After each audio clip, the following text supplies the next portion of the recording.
And a good afternoon. You're tuned in to Jersey Shore Football Live on the Bear Country Sports Network. This afternoon, going into this evening's contest, features the Jersey Shore High School Bulldogs as they host the Pennwood Patriots. Great to have you with us as afternoon turns to evening here in the Keystone State alongside our director, Tom Fleming, and color commentator, Ryan States. I'm Nicolas Severini. We are live from Thompson Street Stadium in Jersey Shore, Pennsylvania for week number 8 of the high school football season. The Bulldogs hosting the Patriots as we see some of the pregame festivities here from Thompson Street Stadium. But one thing that as of note, no visiting team, and that is the main headline coming into this one. Pennwood, unfortunately, a delay getting here to Jersey Shore. We have been told that there was a bus breakdown in the process of coming to Thompson Street Stadium here today. We wish, of course, the best for safe travels for the visitor. It is a long drive, of course, from Pennwood. The only thing that we are hearing is that we still expect there to be a football game today, and we still anticipate Jersey Shore and Pennwood to take on each other, Ryan. So we'll get into it like normal here. The Bulldogs, they come in with a record of 5-2 with a 3-1 record in divisional play, and a member of the PIAA District 4 4A Division and Heartland Athletic Conference Division 1. They are led by head coach Tom Grathish. Pennwood come in with a record of 1-6, a member of the PIAA District 1 5A subdivision. Darren Riles, the first-year head coach, in charge of them. And Ryan, we'll start with Jersey Shore. The main prerogative for them is getting their get-back for what was a pretty, I would have to say, humbling defeat at the hands of Hollidaysburg on this same field a week ago. I mean, I think the best word you could use to describe it is it was a thrashing in that game against Hollidaysburg. Hollidaysburg ended up winning 52-7. You mentioned here at Thompson Street Stadium. So you're right, it's really a get-back game for Jersey Shore. They're playing another 5A school this week. This is a get-right game for them, an opportunity to fix some of those mistakes they had last week and come out and try to get a big win. The last time that Jersey Shore had lost by that many points, by over 40 points rather, I should say, it was a long time ago, but it ended following that loss to what was Southern Columbia at the time with a string of 7 straight victories, Ryan, which included a trip all the way to the PIAA state semifinals. They're looking to get onto a winning streak here at an important time of the season, Ryan. If they are going to do so, it is against a Pennwood team that only has 1 win coming into this season. If the Bulldogs are to get the momentum back on their side, it would have to start with this evening's affair, depending, of course, on if there is an evening's affair, whenever the time starts. Yeah, as we warm up our voices here, getting ready for the game, we're waiting for them to come here to warm up for the game. It's going to be an interesting game, to say the least, but you're looking at it from Jersey Shore's perspective. The big one that we need to see, and really is going to be my key to the first half here, is what do they look like on their opening drive? We've noted it a few weeks in a row. Jersey Shore, they seem to start games a little bit slower, not really scoring on their first drive, as consistently struggling in the first quarter to find points. Normally, in games previous, they found it in the second and third. They weren't able to against Hollidaysburg. Against a team like Pennwood, you look at the 1-6 record, doesn't matter. They are still a 5A school, so this is still going to be an uphill battle for Jersey Shore. They need to get off to a hot start. Pennwood, the Patriots, as mentioned, a 1-6 record, and they are looking to change the culture of this the program, led by Darren Ducky Riles, a first-year head coach. When he was announced as the head coach, the first article that we saw, the first quote is that he is as old school as it gets. Class of 1986 for Pennwood, a former 2-time All-PSAC defender for Millersville, set the Millersville record for career interceptions as a defensive back, a career, Ryan, that still stands to this day. He is trying to change this culture, and they almost got away with a very impressive game in their last game, a 3-point loss against Interboro, in which they were down multiple possessions at the half. They built something up, so you'd have to say from a moral perspective, after what was a devastating defeat in the end, they are still looking at Pennwood for a decisive victory in the first year of the Darren Riles era. Yeah, and that was a good game for them. I mean, you look at the stats. Their quarterback, Nasir Serrano, 4 total touchdowns in that game, 3 through the air, 1 on the ground.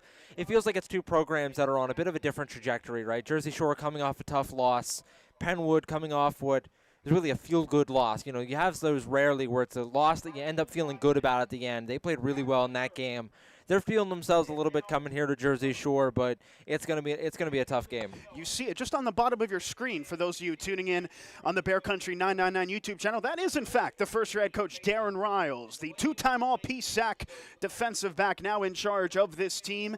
He is here, and hopefully the players for Pennwood will be coming in short standing. When we return here from Thompson Street Stadium, we will continue our pregame coverage, including our players to watch and our starting lineups as we inch closer to a to-be-determined kickoff between Jersey Shore and Pennwood. You're tuned in to Jersey Shore football on the Bear Country Sports Network.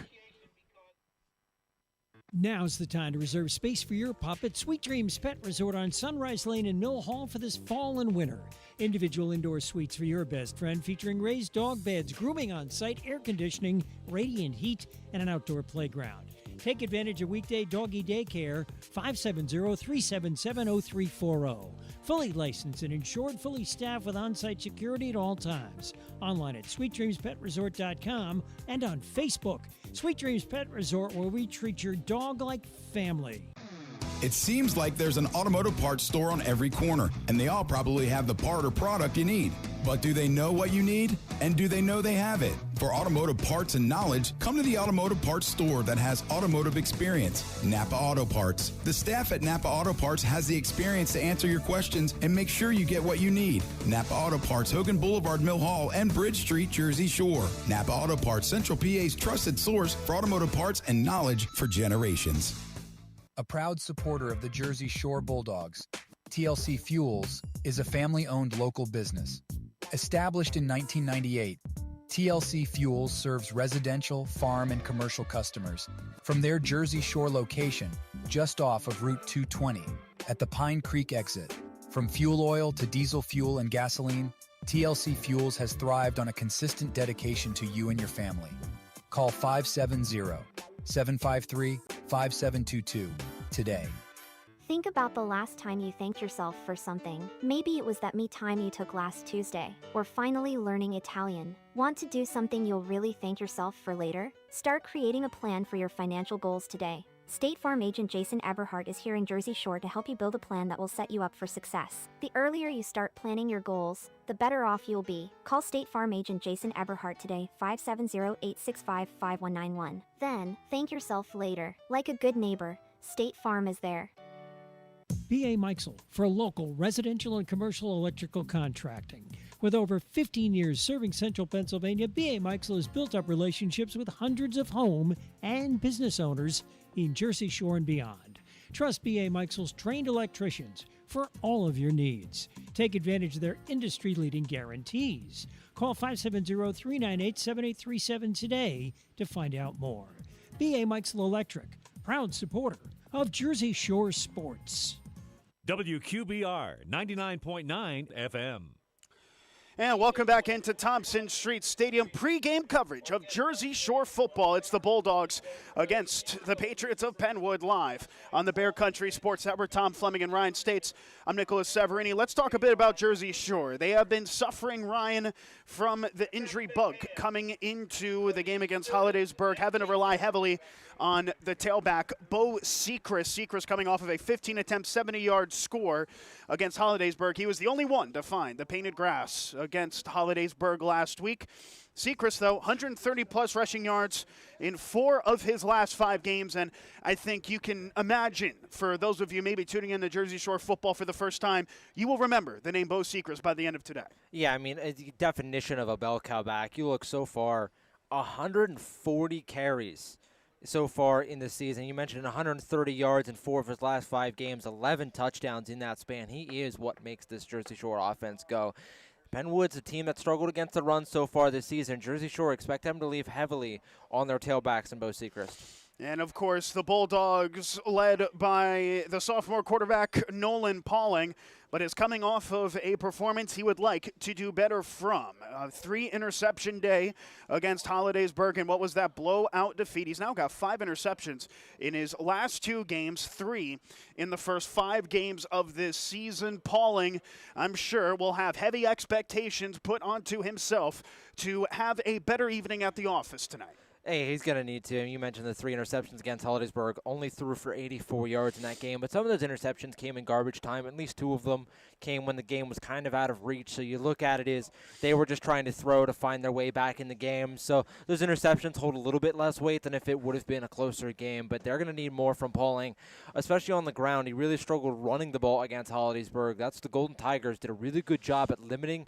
his ability to run. And it really felt like that kind of stifled this Bulldogs offense. They need him to be a little bit more dynamic through the air and on the ground. On the defensive side of the ball for the Bulldogs, it's been a bit of the injury case for Jersey Shore in the last couple of weeks. Of course, they were out the efforts of Cash Harrett, who was the twin tailback to Bo Sechrist on offense, and also jumping into the leading tackler almost on the defensive side of the ball. Connor Yingling also picked up an injury towards the end of that game against Hollidaysburg. Who are you expecting? Of course, Bo Sechrist is maybe the obvious answer here, but who else do you expect to help lead the line in that linebacking core for Jersey Shore and help stifle this Pennwood rushing offense that has picked up some momentum in recent weeks? It's going to have to be Luke Thompson. The senior linebackers had a really good start to the season. 46 tackles, 11 tackles for loss, 3 sacks. He's had a really good year so far. They're going to need him to do a lot of the job in the pass game and in the run game. Senior defensive tackle Talon Lope. It feels like so far this season, whenever there's a tackle in the backfield, Lope is all over it. 10 tackles for loss this season, 4 sacks for the senior defensive tackle. If those two can help shut down the run game, force Pennwood to throw, Jersey Shore, they've got a lot of good players in that secondary. If they can force Pennwood to throw, they're going to be able to get some turnovers and establish some momentum. Over 20% of Talon Lope's tackles this season have been for loss, including half of his tackles against Hollidaysburg last week. That is the preview for Jersey Shore, the players to watch. When we return, we will look to the other side of the ball for Pennwood. The Patriots 1-6 on this season, but do not get it twisted. There is talent on this roster. And when we return, we will discuss it. You're tuned in to Jersey Shore football on the Bear Country Sports Network. Welcome, Creek Unique Candles and More and Tightrope Films to Lock Haven.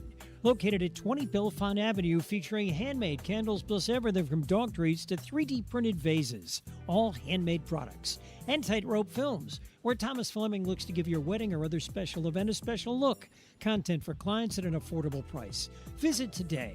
Creek Unique Candles and More and Tightrope Films, open 10 till 6 Monday through Saturday. 570-244-6882. Find them on Facebook. It seems like the cost of everything is on the rise. But Erie Insurance can help make sure your auto insurance premium isn't one of them. Avoid rate increases with Erie Rate Lock. Even if you have a claim, your rates won't go up until you change your car, driver, or address. Your local Erie agent is Brigandy, Gleghorn, and Hafley. Get a quote today.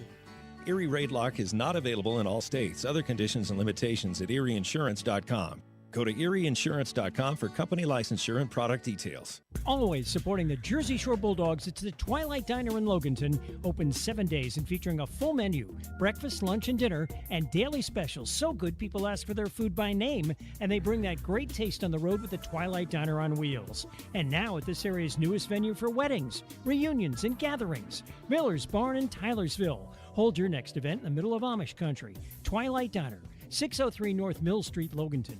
570-725-3911 for takeout. Fred Ham Disposal has proudly served the community with residential and commercial trash removal for the last 55 years. They're a family-owned company that cares about the environment and their customers, providing extensive trash removal and recycling options.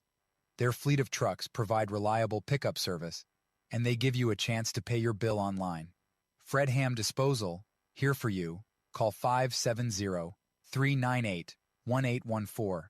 Get ready to hit the road with these great trips through Susquehanna Trailways. Shop early November 11th at the King of Prussia Malls. Spend November 18th at Windy Creek Resort Casino. The 27th, the Duncan Thanksgiving Day Parade. November 28th, Cozier's Christmas Village. Call Susquehanna Trailways 570-322-5361 weekdays between 8 and 4.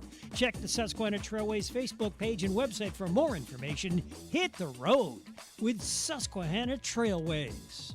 Bear Country 99.9 FM.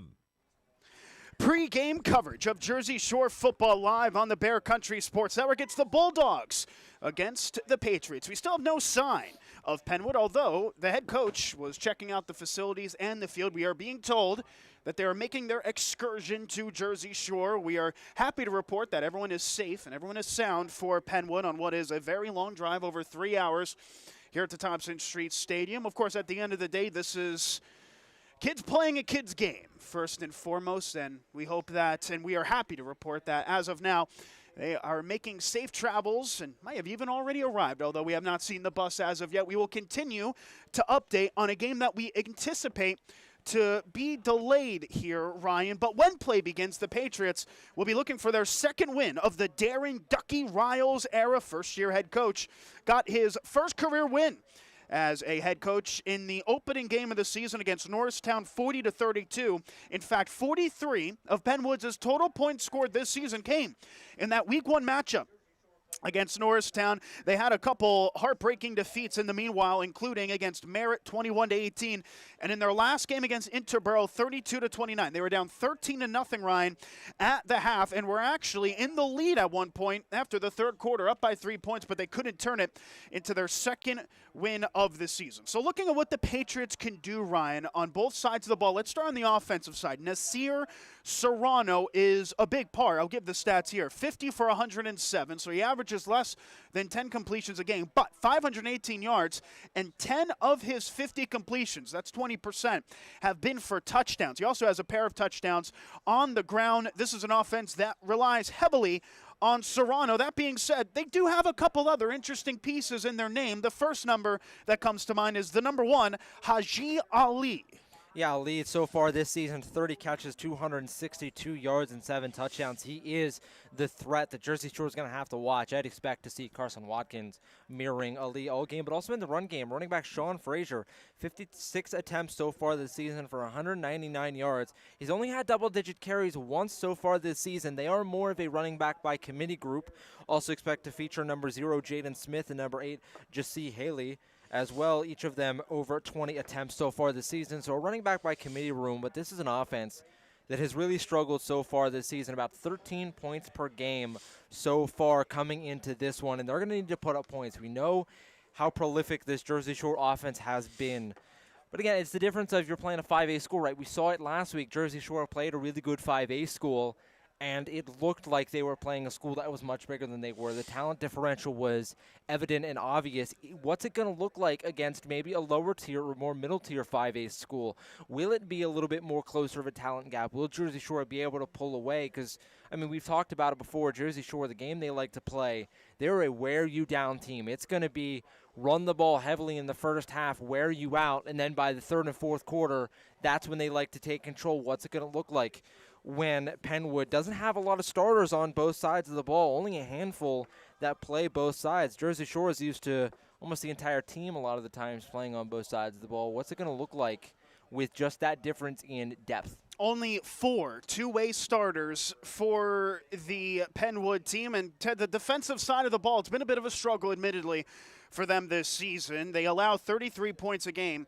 This is a team that relies heavily on the linebacking duo, including the middle linebacker and strong side linebacker Richard Vaughn and Jaden Smith.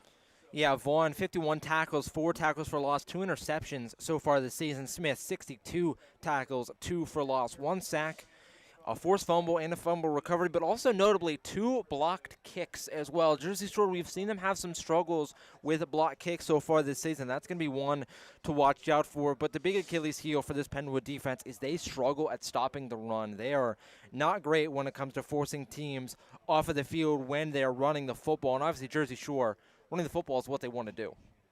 And so that is the tale of the tape for both of these teams. When we return, we preview the weekend in athletics for the Bear Country Sports Network. A reminder for those of you just tuning in, this game is now all but confirmed to be delayed here this evening. Pennwood struggling, had a bus breakdown on their way here to Jersey Shore, but the latest that we have heard is that we do expect football here at Thompson Street Stadium. The question is, at what time? But in the meanwhile, myself and Ryan States and Tom Fleming as well on camera will be here to keep you company. We're tuned in to Jersey Shore football on the Bear Country Sports Network. Reliable. That word sums up Hollick's Coal and Oil in Jersey Shore. Stocked and ready to go for fall and winter, Hollick's is a phone call away, 570-398-1190. a fixture in the community for the last 75 years. Hollick's Coal and Oil will fill you up shortly after you call. Hollick's Coal and Oil, 248 Locust Street in Jersey Shore. Hollick's Coal and Oil, 570-398-1190. Fall is calling and adventure awaits. This is Graham at C.H. Waltz Outdoor and RV, and we're rolling out unbeatable deals as the season turns. Save thousands and choose from top brands like Forest River, Winnebago, KZ, and Intech RV in a great selection of floor plans. At C.H. Waltz Outdoor and RV, we believe in transparent pricing, no pressure sales, and absolutely no hidden fees. Visit us in the Pine Creek Valley or online at chwaltzoutdoor.com. Adventure awaits at C.H. Waltz Outdoor and RV. Life moves pretty fast, and so does technology. So we should be proud that after over 40 years, Reese's Print Shop in Lock Haven still provides excellent work for everyone in Bear Country. So many other print shops have closed their doors, but Randy Reese still offers digital and offset printing at competitive prices, and they're fast. Reese's Print Shop, 7 East Main Street, Lock Haven. Stop in, email randy@reesesprintshop.com or call 570-748-6528. Reese's Print Shop. See what we can do for you or your company. New home, big dreams, real life plans. You're saving, you're doing the best you can. You need a friend and a helping hand. Journey Bank, Journey Bank.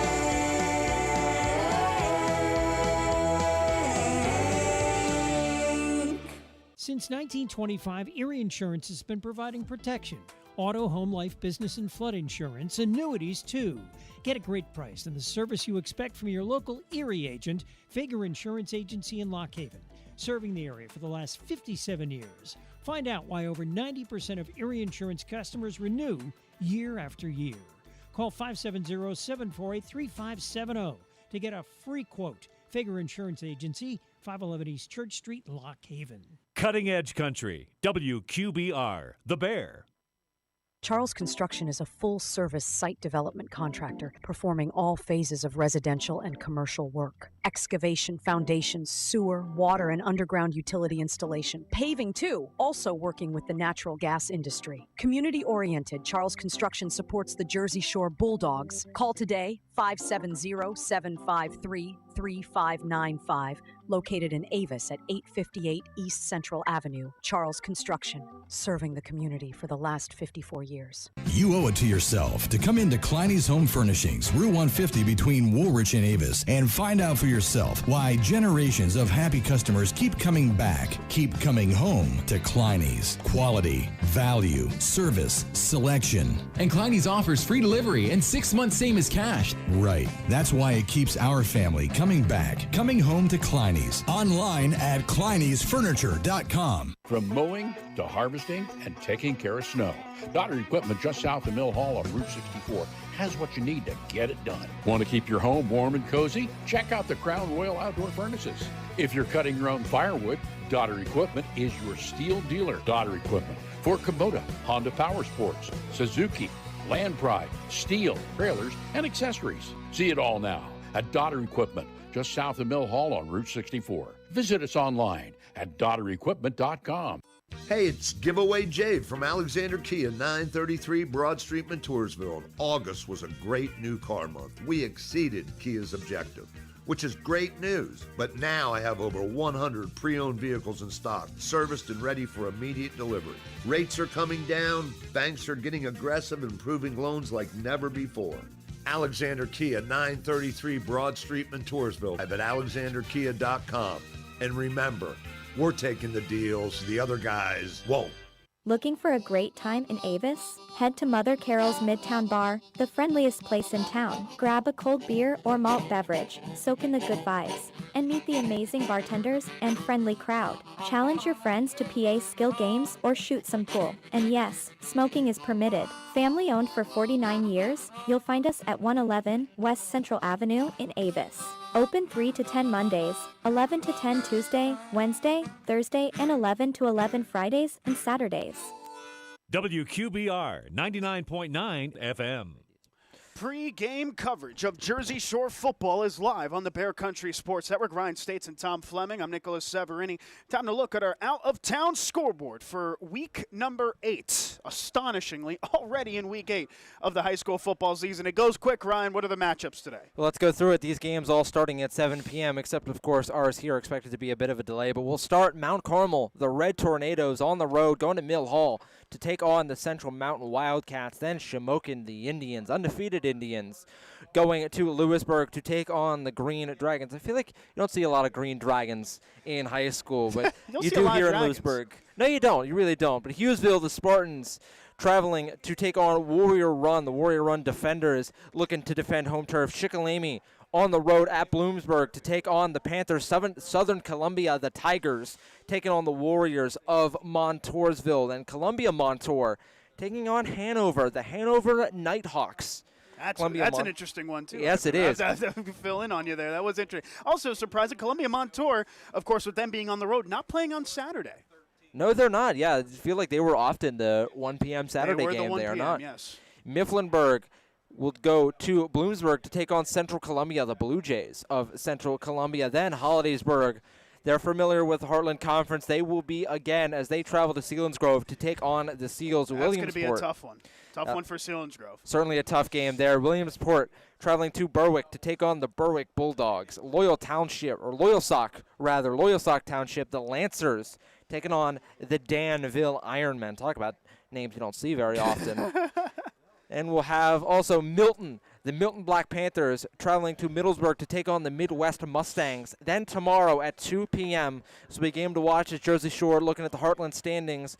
Wilsong Valley, the Rams, traveling to Athens to take on the Athens Wildcats. Update for us here on the field. The cheerleading squad for Pennwood is now here. The players, I'm sure, soon to follow as we approach kickoff. Kickoff was scheduled for about 2 minutes from now, Ryan, although due to, for those of you just tuning in, a bus breakdown, it seems we are going to have a delay. As of now, the Jersey Shore Band is out onto the field. No sign of the players, so we are expecting, we speculated, Ryan, what was it, a bare minimum of 15-minute delay, but we're going to keep it here, run through the normal breaks and get started here. Some of the Pennwood visiting crowd now filing in here, and I got to tell you, a special shout-out to those guys with the long travel, the breakdown of the bus. And they are still here to cheer on their Patriots from over 3 hours away. Those are the diehard fans right there. Yes, they are. I mean, you're coming from inner city Philadelphia. That's not an easy drive to make, especially when, you mentioned it was about 40 or 45 minutes out from Jersey Shore. It sounded like they had a bus breakdown, but certainly wouldn't expect this game to start for a little bit. I mean, we haven't even had Pennwood come onto the field for any kind of warm-ups. No one knows if they're even dressed yet. They still have to do your routine stretches and warm-ups, expect them. So probably at least 15 minutes, maybe closer to half an hour of a delay.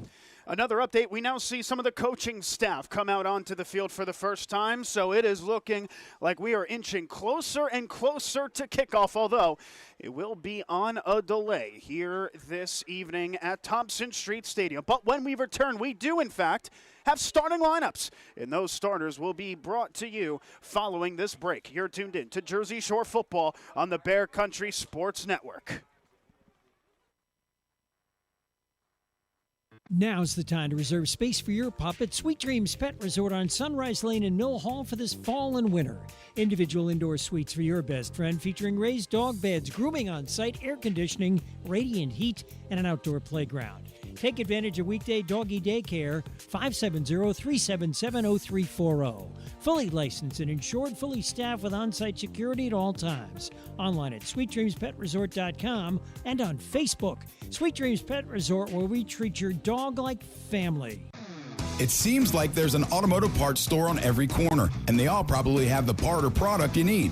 But do they know what you need? And do they know they have it? For automotive parts and knowledge, come to the automotive parts store that has automotive experience, Napa Auto Parts. The staff at Napa Auto Parts has the experience to answer your questions and make sure you get what you need. Napa Auto Parts, Hogan Boulevard, Mill Hall, and Bridge Street, Jersey Shore. Napa Auto Parts, Central PA's trusted source for automotive parts and knowledge for generations. A proud supporter of the Jersey Shore Bulldogs, TLC Fuels is a family-owned local business. Established in 1998, TLC Fuels serves residential, farm, and commercial customers from their Jersey Shore location just off of Route 220 at the Pine Creek exit. From fuel oil to diesel fuel and gasoline, TLC Fuels has thrived on a consistent dedication to you and your family. Call 570-753-5722 today. Think about the last time you thanked yourself for something. Maybe it was that me time you took last Tuesday, or finally learning Italian. Want to do something you'll really thank yourself for later? Start creating a plan for your financial goals today. State Farm agent Jason Eberhardt is here in Jersey Shore to help you build a plan that will set you up for success. The earlier you start planning your goals, the better off you'll be. Call State Farm agent Jason Eberhardt today, 570-865-5191. Then, thank yourself later. Like a good neighbor, State Farm is there. B.A. Mikesell for local residential and commercial electrical contracting. With over 15 years serving central Pennsylvania, B.A. Mikesell has built up relationships with hundreds of home and business owners in Jersey Shore and beyond. Trust B.A. Mikesell's trained electricians for all of your needs. Take advantage of their industry-leading guarantees. Call 570-398-7837 today to find out more. B.A. Mikesell Electric, proud supporter of Jersey Shore sports. WQBR 99.9 FM. Welcome, Creek Unique Candles and More and Tightrope Films to Lock Haven. Located at 20 Bellefonte Avenue, featuring handmade candles plus everything from dog treats to 3D printed vases, all handmade products. And Tightrope Films, where Thomas Fleming looks to give your wedding or other special event a special look. Content for clients at an affordable price. Visit today. Creek Unique Candles and More and Tightrope Films, open 10 till 6 Monday through Saturday. 570-244-6882. Find them on Facebook. It seems like the cost of everything is on the rise, but Erie Insurance can help make sure your auto insurance premium isn't one of them. Avoid rate increases with Erie Rate Lock. Even if you have a claim, your rates won't go up until you change a car, driver, or address. Your local Erie agent is Brigandi, Gleghorn, and Hafley. Get a quote today. Erie Rate Lock is not available in all states. Other conditions and limitations at erieinsurance.com. Go to erieinsurance.com for company licensure and product details. Always supporting the Jersey Shore Bulldogs, it's the Twilight Diner in Loganton, open 7 days and featuring a full menu, breakfast, lunch, and dinner, and daily specials. So good, people ask for their food by name, and they bring that great taste on the road with the Twilight Diner on wheels. And now at this area's newest venue for weddings, reunions, and gatherings, Miller's Barn in Tylersville. Hold your next event in the middle of Amish country. Twilight Diner, 603 North Mill Street, Loganton. 570-725-3911 for takeout. Fred Ham Disposal has proudly served the community with residential and commercial trash removal for the last 55 years. They're a family-owned company that cares about the environment and their customers, providing extensive trash removal and recycling options. Their fleet of trucks provide reliable pickup service, and they give you a chance to pay your bill online. Fred Ham Disposal, here for you. Call 570-398-1814. Get ready to hit the road with these great trips through Susquehanna Trailways. Shop early November 11th at the King of Prussia Malls. Spend November 18th at Windy Creek Resort Casino. The 27th, the Duncan Thanksgiving Day Parade. November 28th, Cozier's Christmas Village. Call Susquehanna Trailways 570-322-5361 weekdays between 8 and 4. Check the Susquehanna Trailways Facebook page and website for more information. Hit the road with Susquehanna Trailways. Bear Country 99.9 FM. And if you're tuning in on the Bear Country 999 YouTube channel, you just saw what we just saw. The Pennwood Patriots are out onto the field.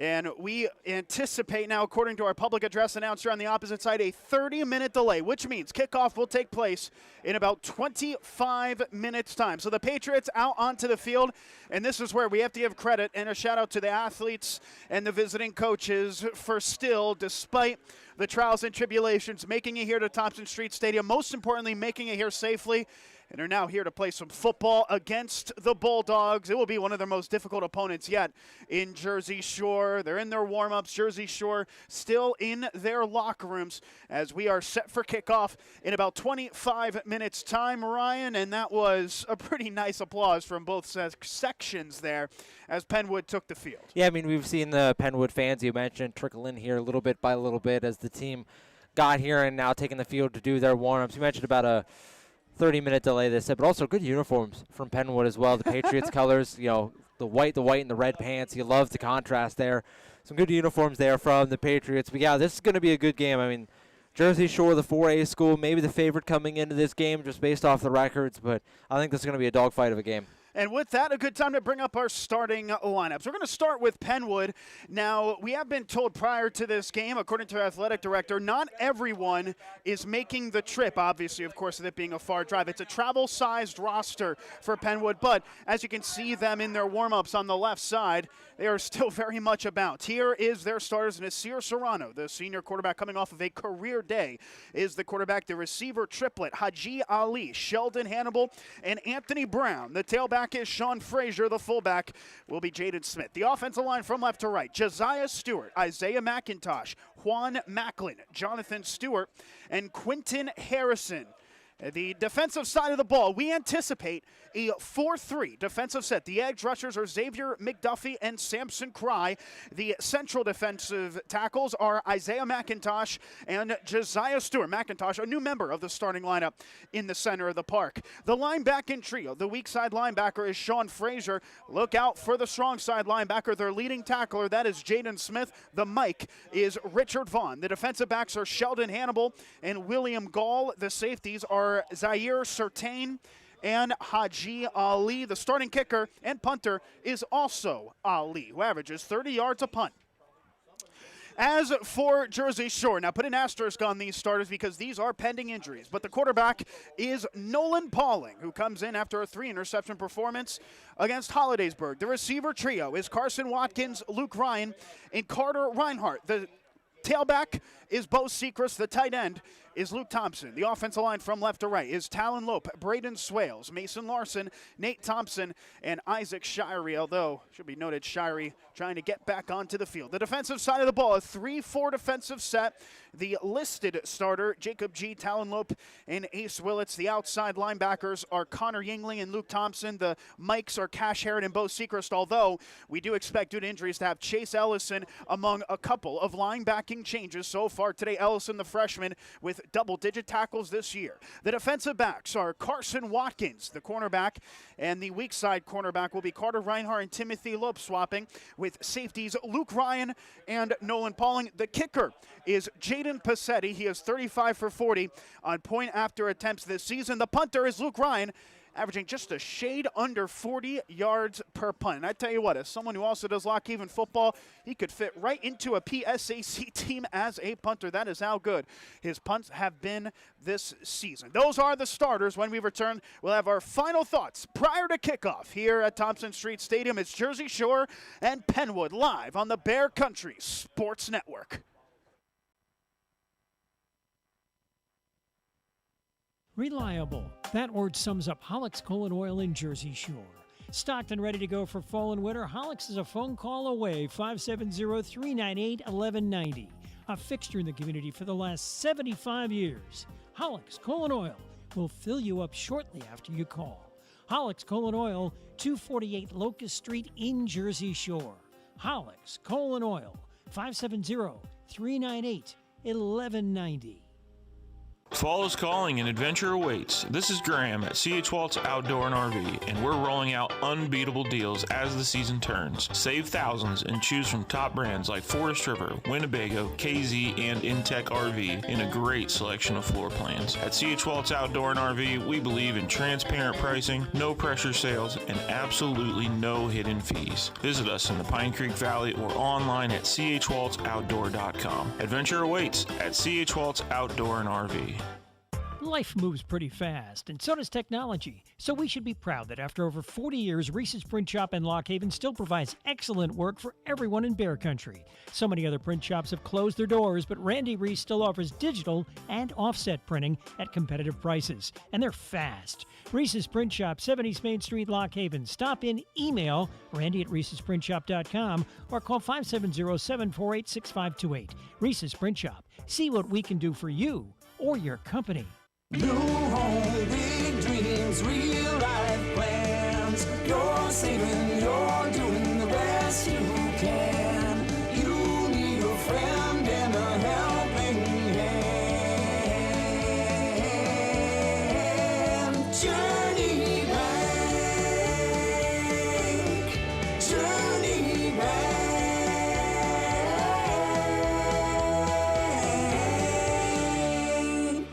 Since 1925, Erie Insurance has been providing protection. Auto, home, life, business, and flood insurance, annuities too.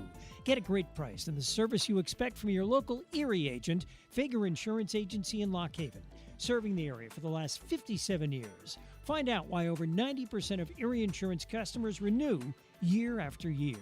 Call 570-748-3570 to get a free quote. Fager Insurance Agency, 511 East Church Street, Lock Haven.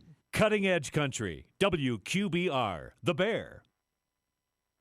Charles Construction is a full-service site development contractor performing all phases of residential and commercial work. Excavation, foundations, sewer, water, and underground utility installation. Paving, too, also working with the natural gas industry. Community-oriented, Charles Construction supports the Jersey Shore Bulldogs. Call today, 570-753-3595, located in Avis at 858 East Central Avenue. Charles Construction, serving the community for the last 54 years. You owe it to yourself to come into Kleiny's Home Furnishings, Route 150 between Woolrich and Avis, and find out for yourself why generations of happy customers keep coming back, keep coming home to Kleiny's. Quality, value, service, selection. And Kleiny's offers free delivery and 6 months same as cash. Right. That's why it keeps our family coming back, coming home to Kleiny's. Online at Kleiny'sFurniture.com. From mowing to harvesting and taking care of snow, Dotter Equipment just south of Mill Hall on Route 64 has what you need to get it done. Want to keep your home warm and cozy? Check out the Crown Royal Outdoor Furnaces. If you're cutting your own firewood, Dotter Equipment is your steel dealer. Dotter Equipment for Kubota, Honda Power Sports, Suzuki, Land Pride, steel, trailers, and accessories. See it all now at Dotter Equipment, just south of Mill Hall on Route 64. Visit us online at DotterEquipment.com. Hey, it's Giveaway Jade from Alexander Kia, 933 Broad Street, Montoursville. August was a great new car month. We exceeded Kia's objective, which is great news. But now I have over 100 pre-owned vehicles in stock, serviced and ready for immediate delivery. Rates are coming down, banks are getting aggressive and approving loans like never before. Alexander Kia, 933 Broad Street, Montoursville, at alexanderkia.com. And remember, we're taking the deals the other guys won't. Looking for a great time in Avis? Head to Mother Carol's Midtown Bar, the friendliest place in town. Grab a cold beer or malt beverage, soak in the good vibes, and meet the amazing bartenders and friendly crowd. Challenge your friends to PA skill games or shoot some pool. And yes, smoking is permitted. Family owned for 49 years, you'll find us at 111 West Central Avenue in Avis. Open 3 to 10 Mondays, 11 to 10 Tuesday, Wednesday, Thursday, and 11 to 11 Fridays and Saturdays. WQBR 99.9 FM.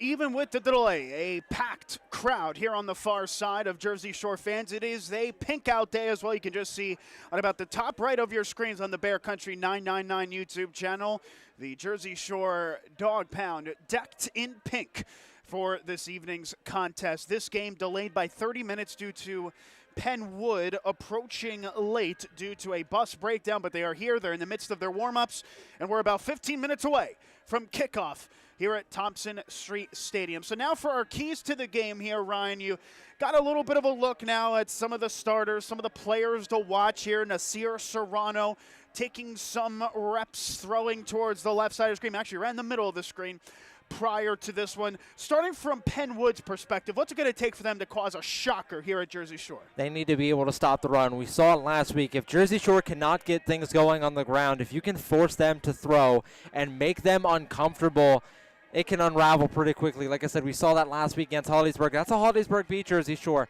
They kept it to 3rd and long, and they denied them running the football. For Pennwood, that's what you have to do. Jersey Shore, you cannot allow them to have 3rd and 2 or 3rd and 3. If you can keep them 3rd and 5, 3rd and 6, 3rd and 7, force them to throw on 3rd down. They've struggled with that all season long.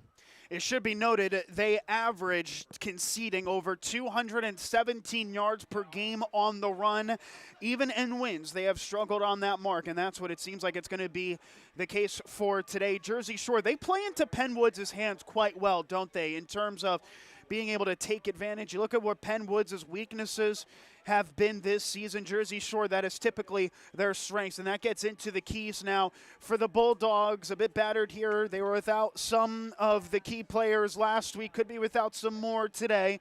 Who are you looking to highlight for the Bulldogs if they are to keep it in scratch and keep it into a get-back win? Well, I'm going to look at a full position group here. It's going to have to be on the offensive line. They need to establish the line of scrimmage, really on both sides of the ball, but especially on offense. If they are able to run the football consistently, keep ahead of drives, pick up first downs on second down, not being forced into third down like they were a week ago, that's going to be their recipe to win the game. But looking on defense as well, they're really going to need a lot from Luke Thompson and Bo Sechrist, the linebacker group. When you're down 2 of your starting 4 linebackers, at least expected to be down 2 of your starting 4 linebackers coming into the game, you need Sechrist and Thompson to step up and show out. Pennwood's also going to want to run the ball. If they can stop Pennwood from running the football, force Serrano to throw. I mean, Serrano last week only 9 for 20, so sub 50% completion percentage. If they can force Pennwood to throw, it's going to put the Patriots in an uncomfortable situation and one that will favor Jersey Shore. For those of you just tuning in, why we are not in action, it's due to a delay. Pennwood bus breaking down, so kickoff anticipated to be at about 7:30 p.m. And when we return, we will, in fact, have that kickoff here from Thompson Street Stadium between Jersey Shore and Pennwood. You're tuned in to Jersey Shore football on the Bear Country Sports Network. Now's the time to reserve space for your pup at Sweet Dreams Pet Resort on Sunrise Lane in Mill Hall for this fall and winter. Individual indoor suites for your best friend featuring raised dog beds, grooming on site, air conditioning, radiant heat, and an outdoor playground. Take advantage of weekday doggy daycare, 570-377-0340. Fully licensed and insured, fully staffed with on-site security at all times. Online at sweetdreamspetresort.com and on Facebook. Sweet Dreams Pet Resort, where we treat your dog like family. It seems like there's an automotive parts store on every corner, and they all probably have the part or product you need. But do they know what you need? And do they know they have it? For automotive parts and knowledge, come to the automotive parts store that has automotive experience, Napa Auto Parts. The staff at Napa Auto Parts has the experience to answer your questions and make sure you get what you need. Napa Auto Parts, Hogan Boulevard, Mill Hall, and Bridge Street, Jersey Shore. Napa Auto Parts, Central PA's trusted source for automotive parts and knowledge for generations. A proud supporter of the Jersey Shore Bulldogs, TLC Fuels is a family-owned local business. Established in 1998, TLC Fuels serves residential, farm, and commercial customers from their Jersey Shore location just off of Route 220 at the Pine Creek exit. From fuel oil to diesel fuel and gasoline, TLC Fuels has thrived on a consistent dedication to you and your family. Call 570-753-5722 today. Think about the last time you thanked yourself for something. Maybe it was that me time you took last Tuesday, or finally learning Italian. Want to do something you'll really thank yourself for later? Start creating a plan for your financial goals today. State Farm agent Jason Eberhardt is here in Jersey Shore to help you build a plan that will set you up for success. The earlier you start planning your goals, the better off you'll be. Call State Farm agent Jason Eberhardt today, 570-865-5191. Then, thank yourself later. Like a good neighbor, State Farm is there. B.A. Mikesell for local residential and commercial electrical contracting.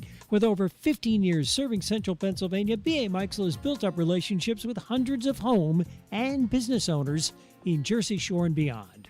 Trust B.A. Mikesell's trained electricians for all of your needs. Take advantage of their industry-leading guarantees. Call 570-398-7837 today to find out more. B.A. Mikesell Electric, proud supporter of Jersey Shore sports. WQBR 99.9 FM. Welcome, Creek Unique Candles and More and Tightrope Films to Lock Haven. Located at 20 Bellefonte Avenue, featuring handmade candles plus everything from dog treats to 3D printed vases, all handmade products. And Tightrope Films, where Thomas Fleming looks to give your wedding or other special event a special look. Content for clients at an affordable price. Visit today. Creek Unique Candles and More and Tightrope Films, open 10 till 6 Monday through Saturday. 570-244-6882. Find them on Facebook. It seems like the cost of everything is on the rise, but Erie Insurance can help make sure your auto insurance premium isn't one of them. Avoid rate increases with Erie Rate Lock. Even if you have a claim, your rates won't go up until you change your car, driver, or address. Your local Erie agent is Brigandy, Gleghorn, and Hafley. Get a quote today. Erie Rate Lock is not available in all states. Other conditions and limitations at erieinsurance.com. Go to erieinsurance.com for company licensure and product details. Always supporting the Jersey Shore Bulldogs, it's the Twilight Diner in Loganton, open 7 days and featuring a full menu, breakfast, lunch, and dinner, and daily specials. So good, people ask for their food by name, and they bring that great taste on the road with the Twilight Diner on wheels. And now at this area's newest venue for weddings, reunions, and gatherings, Miller's Barn in Tylersville. Hold your next event in the middle of Amish country. Twilight Diner, 603 North Mill Street, Loganton.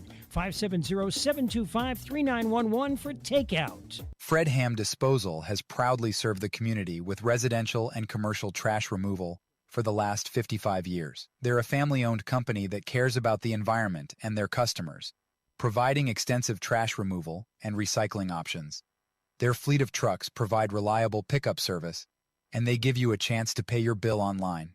Fred Ham Disposal, here for you. Call 570-398-1814. Bear Country 99.9 FM. Just a little bit of a longer delay here as Pennwood go into their setups here prior to kickoff between Jersey Shore and Pennwood. Hey, it's about that time. It's time for the nightly trivia question here. Every week, Rhine States gives you a trivia question. If you think you know it, call into the Bear Country radio station at 570-769-2327 for a chance to win either PA lottery tickets or a Burger King gift card, depending on if you're over or under 21. Ryan, what is the trivia question today? I mean, yeah, you mentioned it I think it was 2 or 3 weeks ago. We went without trivia for a week, and it's back by popular demand. A lot of people wanted to see trivia return, so here it is. The trivia question, or the first trivia question of the night, rather. What is the nickname of the running back duo of Bo Sechrist and Cash Harrod? We found this out a few weeks ago. We mentioned it on the broadcast. This is to you avid listeners who have been listening into us. I'll repeat it again. What is the nickname of the running back duo of Bo Sechrist and Cash Harrod? It was Chris Massey of the Sun Gazette who got to it first, and yes, we have brought it up. So, hey, if you have been tuning in all season long, you've definitely heard it. If you know it, call the station, 570-769-2327. If you get it right, you'll be put into a pool to win either PA Lottery tickets or a Burger King gift card. And a special shout-out to PA Lottery and Burger King for sponsoring this broadcast of Jersey Shore football. It's going to be a late one here this evening, around a 7:30 ETA for kickoff here. Maybe it's time for you to light up a candle for the late one, and you know where to go to do that. Creek Unique Candles and More, located in downtown Lock Haven, your home for candles and more. Open weekdays, weekends, and weeknights. We'll step aside here just one last time as both teams get into their final ETAs. But before we do that, it's time for our uniform preview for those tuning in on radio. Jersey Shore are going to be in their orange home uniforms for today. Black pants with an orange stripe on the side, orange colored tops with black numbers and a white outline on the front and back, an orange helmet with a black stripe over the middle, and a black JS on the side of the helmet. As for Pennwood, they are going to be in their road white uniforms today with maroon, I'll call it, colored pants. I'm not one with my colors, but I believe that's maroon. Maroon colored pants with a maroon and white stripe on the side, white tops with a maroon stripe over the shoulder pads, and maroon colored numbers on the front and back. They are donning a white helmet with a maroon PW signifying Pennwood for this evening's contest. As Jersey Shore's captains wait in angst on the far side, the crowd waiting in angst as well on that far end, with Pennwood finishing up their final walkthroughs. We will, in fact, step aside just one last time for the national anthem. Kickoff is coming up next on the Bear Country Sports Network. Reliable. That word sums up Hollick's Coal and Oil in Jersey Shore. Stocked and ready to go for fall and winter, Hollick's is a phone call away, 570-398-1190. A fixture in the community for the last 75 years. Hollick's Coal and Oil will fill you up shortly after you call. Hollick's Coal and Oil, 248 Locust Street in Jersey Shore. Hollick's Coal and Oil, 570-398-1190. Fall is calling and adventure awaits. This is Graham at C.H. Waltz Outdoor and RV, and we're rolling out unbeatable deals as the season turns. Save thousands and choose from top brands like Forest River, Winnebago, KZ, and Intech RV in a great selection of floor plans. At C.H. Waltz Outdoor and RV, we believe in transparent pricing, no pressure sales, and absolutely no hidden fees. Visit us in the Pine Creek Valley or online at chwaltzoutdoor.com. Adventure awaits at C.H. Waltz Outdoor and RV. Life moves pretty fast, and so does technology. So we should be proud that after over 40 years, Reese's Print Shop in Lock Haven still provides excellent work for everyone in Bear Country. So many other print shops have closed their doors, but Randy Reese still offers digital and offset printing at competitive prices, and they're fast. Reese's Print Shop, 7 East Main Street, Lock Haven. Stop in, email randy@reesesprintshop.com or call 570-748-6528. Reese's Print Shop. See what we can do for you or your company. New home, big dreams, real life plans. You're saving, you're doing the best you can. You need a friend and a helping hand. Journey Bank, Journey Bank.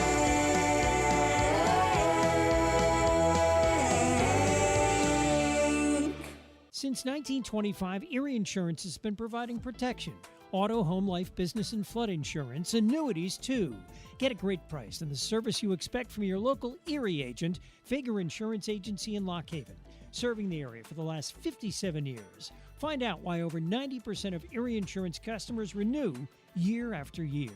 Call 570-748-3570 to get a free quote. Fager Insurance Agency, 511 East Church Street, Lock Haven. Charles Construction is a full-service site development contractor performing all phases of residential and commercial work. Excavation, foundations, sewer, water, and underground utility installation. Paving, too, also working with the natural gas industry. Community-oriented, Charles Construction supports the Jersey Shore Bulldogs. Call today, 570-753-3595, located in Avis at 858 East Central Avenue. Charles Construction, serving the community for the last 54 years. You owe it to yourself to come into Kleiny's Home Furnishings, Route 150 between Woolrich and Avis, and find out for yourself why generations of happy customers keep coming back, keep coming home to Kleiny's. Quality, value, service, selection. And Kleiny's offers free delivery and 6 months same as cash. Right. That's why it keeps our family coming back, coming home to Kleiny's. Online at kleiny'sfurniture.com. From mowing to harvesting and taking care of snow, Dotter Equipment just south of Mill Hall on Route 64 has what you need to get it done. Want to keep your home warm and cozy? Check out the Crown Royal Outdoor Furnaces. If you're cutting your own firewood, Dotter Equipment is your steel dealer. Dotter Equipment for Kubota, Honda Power Sports, Suzuki, Land Pride, steel, trailers, and accessories. See it all now at Dotter Equipment, just south of Mill Hall on Route 64. Visit us online at dotterequipment.com. Hey, it's Giveaway Jade from Alexander Kia, 933 Broad Street, Montoursville. August was a great new car month. We exceeded Kia's objective, which is great news. But now I have over 100 pre-owned vehicles in stock, serviced and ready for immediate delivery. Rates are coming down, banks are getting aggressive and approving loans like never before. Alexander Kia, 933 Broad Street, Montoursville. At alexanderkia.com. And remember, we're taking the deals the other guys won't. Looking for a great time in Avis? Head to Mother Carol's Midtown Bar, the friendliest place in town. Grab a cold beer or malt beverage, soak in the good vibes, and meet the amazing bartenders and friendly crowd. Challenge your friends to PA skill games or shoot some pool. And yes, smoking is permitted. Family owned for 49 years, you'll find us at 111 West Central Avenue in Avis. Open 3 to 10 Mondays, 11 to 10 Tuesday, Wednesday, Thursday, and 11 to 11 Fridays and Saturdays.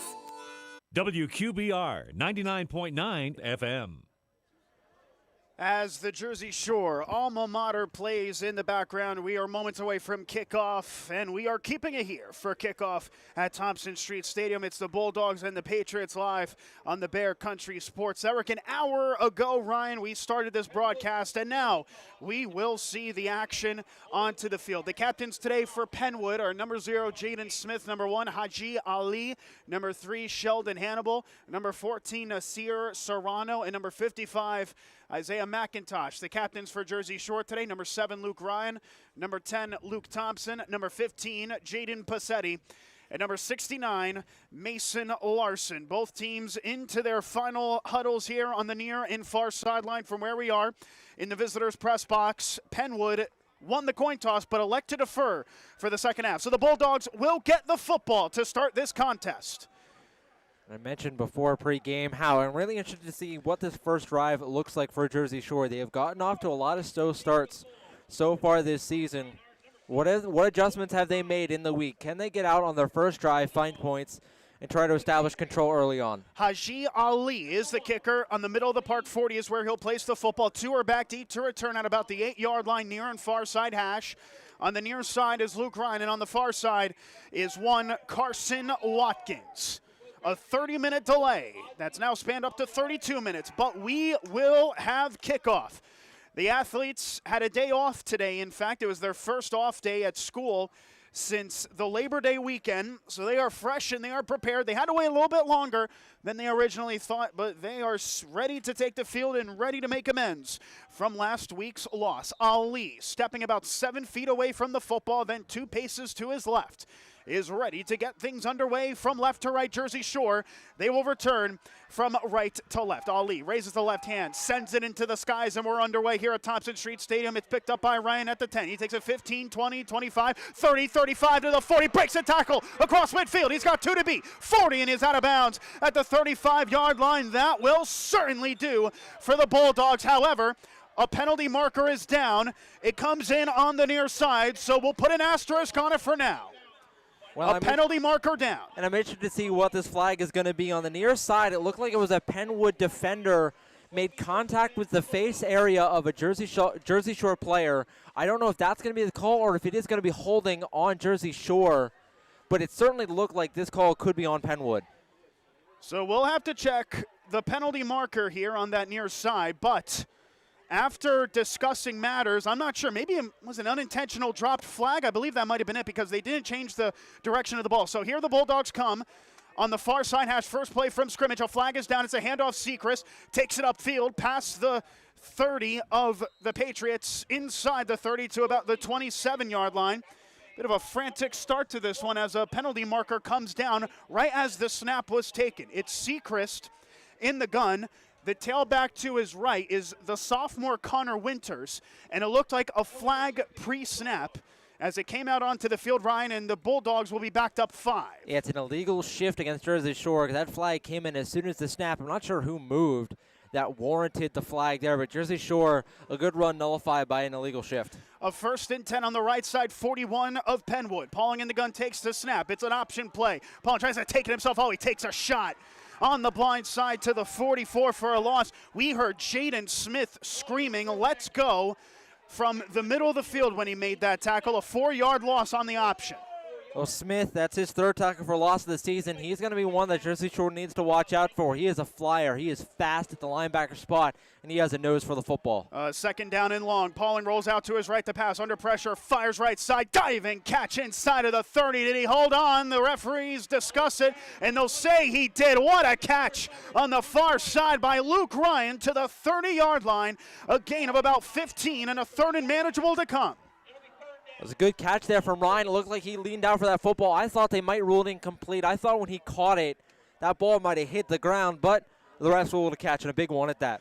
A 3rd down and 5, another option. Pauling pitches outside. Seacrest takes it past the 30, upended. Just shy of the 1st down marker. Right at the numbers on the near side was Sheldon Hannibal, making a very impressive open field tackle. A gain of 2, a 4th and 3. The offense stays on the field. Jersey Shore really struggled with 3rd down so far this season. It is certainly one of the few weaknesses this team has. Pennwood, a good job to stop it there.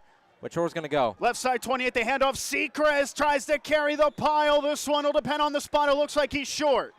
It looks like he's short. Richard Vaughn on the weak side was there to bring Seacrest down. He was met behind the line of scrimmage. Did not get any yardage on it to the 28 rather, and a great stance in terms of field position for Jersey Shore will only lead to a turnover on downs as Pennwood, who has struggled this season defending against the run, gets a big stop there on 4th and short. Well, right there, I mean, they did a perfect job. They filled the gaps. Jersey Shore, just a simple handoff up the middle to Seacrest. A good job from Pennwood. Fill the gaps, give Seacrest nowhere to go, and get him off the field on 4th down. So now Pennwood's offense on the field for the first time. Nasir Serrano in an I formation. He lines up under center. 2 behind him, 2 receivers left, 1 right. First play, handoff, flag down as he is wrapped up immediately right on the line. Going to try to push the pile. And that gets him to the line of scrimmage. That was Luke Thompson on that near side, quickly stifling it. Sean Frazier on the carry, but a penalty marker that came in right away. It looks like it's going to be a false start on Pennwood, and we saw this exactly on the first drive that Jersey Shore had. An immediate flag came in on their first play. It looks like this is going to go against Pennwood. It's a false start on Pennwood that gets declined. Illegal motion, I believe, is what it was, Ryan. So an illegal motion that was declined. And actually, I said initially that Frazier got back to the line of scrimmage, but they're going to say he lost a yard. And interestingly, Tom Gravish declining the penalty. So 2nd down and 11, backs them up to the right side, their own 27. The fullback is Jaden Smith. Frazier is the halfback. Serrano, the quarterback under center, takes the snap. Weak side handoff, trying to initially shed a tackle as Frazier, but he goes down for a 5-yard loss. Great job setting the edge on that far side. And a TFL is the signal to bring up a 3rd down and 13. Initially looked like a 5-yard loss. He did lunge forward and turned it into a loss of a couple, but still a 3rd down and 13 upcoming. And that was Bo Seacrest. We mentioned he needed to have a big game. Well, a good play there. Shut the gap right up the middle of the field. Did a good job bringing the running back to the ground to force a loss and force a 3rd and long. We wondered how the Shore's going to line up. This is an interesting one. Cash Harrett is in the game on the defensive side of the ball. How about that? So Harrett back in play here on the defensive side on 3rd down and 13. Serrano under center to snap. Throws it left side, batted away and incomplete. The ball's down. Seacrest picked it up, but the referee stopped the play dead for an incomplete pass. So with 9 minutes and 14 seconds left, it'll be 4th down and long, and the Patriots are set to punt. Jersey Shore, right after they conceded a turnover on downs, we're able to force a 3-and-out as the punting unit comes on here. And you mentioned Harrett lining up at linebacker. He starts at your normal middle linebacker spot. Then before the play starts, he runs in and almost becomes a nose tackle, and he was left completely unblocked. He's the one who got a free shot at the quarterback, Serrano, forced the throw to come out early.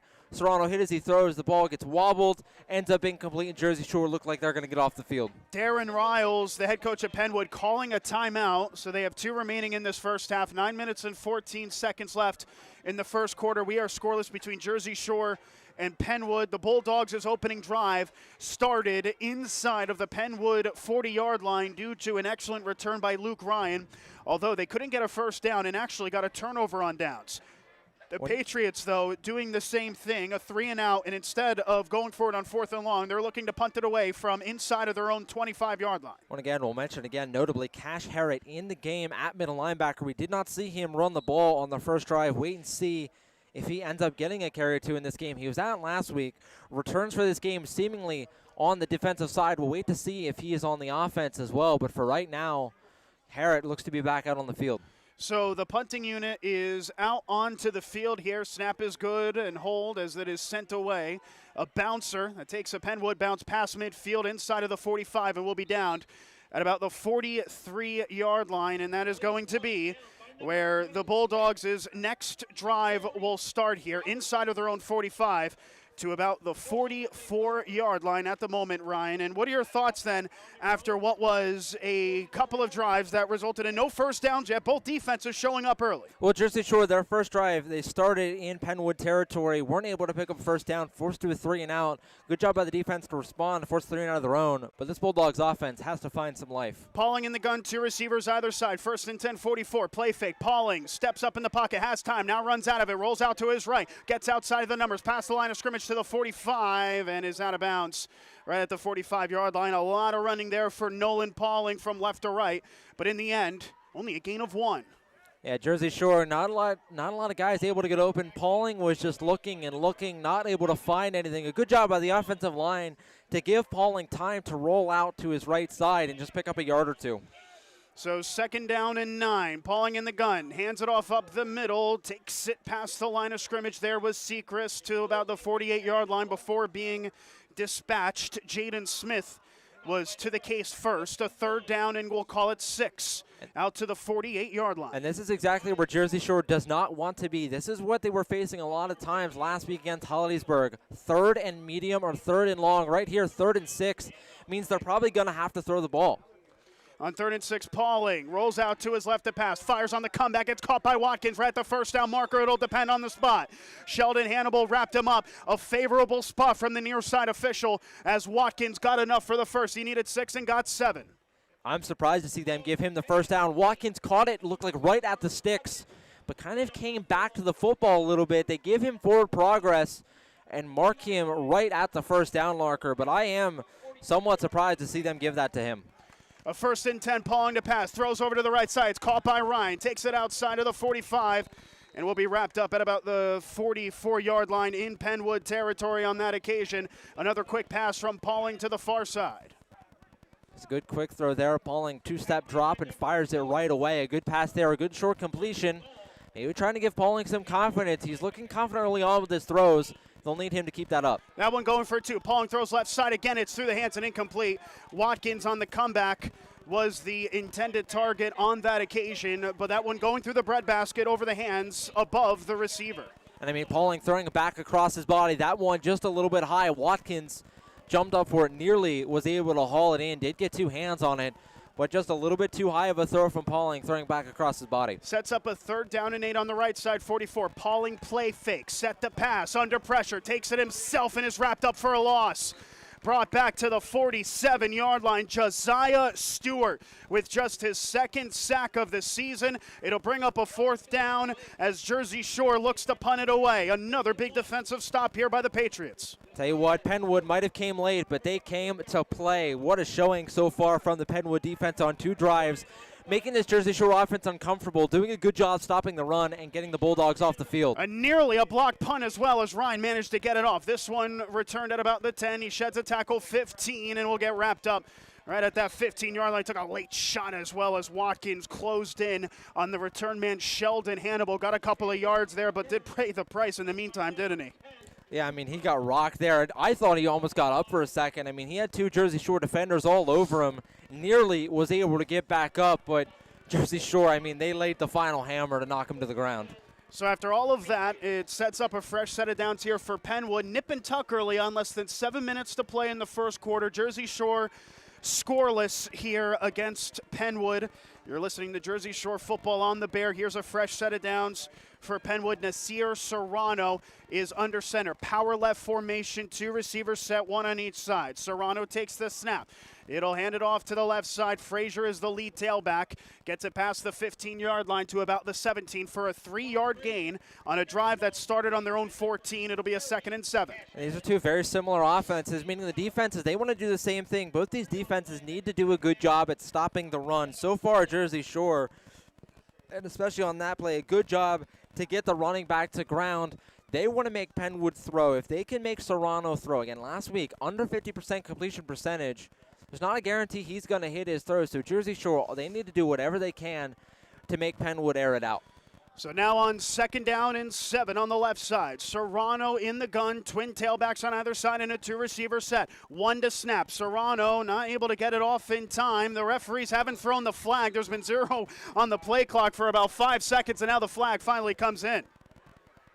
Pennwood trying to get it up. I mean, they were really late coming out of the huddle. They came out of the huddle with about 7 seconds left on the play clock. Not a lot of time for them to get the play in if they want to make any sort of motion or get the snap off. You mentioned it, the play clock there down for a while before the flag was thrown, but a costly mistake from Pennwood and a needless penalty. You want to talk about discipline in this ball game, Ryan. That is going to be a key factor in this one, isn't it?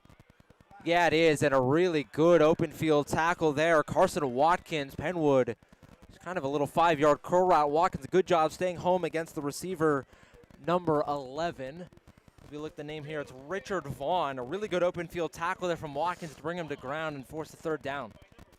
So after all of that, it brings up a third down. Good call there on the play-by-play, Ryan, coming in on play-by-play duties on that occasion. So a third down back, third down and 10, we'll say, at the 14-yard line. A little bit of flavor, right? A little bit back and forth. There you go. So third down and 10. They already have 6 seconds to snap here when it comes off. Serrano is in the gun. Twin tailback set, including Frazier, and a two-receiver set as well. Serrano takes a high snap, and now a stoppage. It's going to be another false start, or not another false start, rather another delay of game. And that's the cost of Pennwood needing to take that timeout on that special teams play. They're already down to 2. They can't afford to take another timeout if they can't get the snap off in time. Already, that's 2 delay of games on this drive, and it's because Pennwood, I don't know if they're having issues with communication or getting the play into the quarterback. I mean, they're coming out of the huddle with about 5 or 6 seconds left on the play clock consistently. It's not giving them a lot of time to get the snap off, and 2 delay games has set them way behind the sticks. So now on third down after another penalty, Serrano to pass. He's going to fire it deep, one-on-one coverage, and it is intercepted. Carson Watkins making a diving snag at the 42. It was basically an arm punt, wasn't it? Cameron Nesbitt was the intended target on the interception. The Bulldogs will start for the second time today in Pennwood territory to the 42. And that's the cost of having those 2 delay of games. Now you're facing third and forever. Serrano just throws up a prayer to Nesbitt. One-on-one coverage, a fantastic play by Watkins to get the interception. On the first play from scrimmage, it'll be a handoff to Sechrist. Takes it to the 40-yard line, and that is where he is going to be marked down, right at the 40-yard line marker.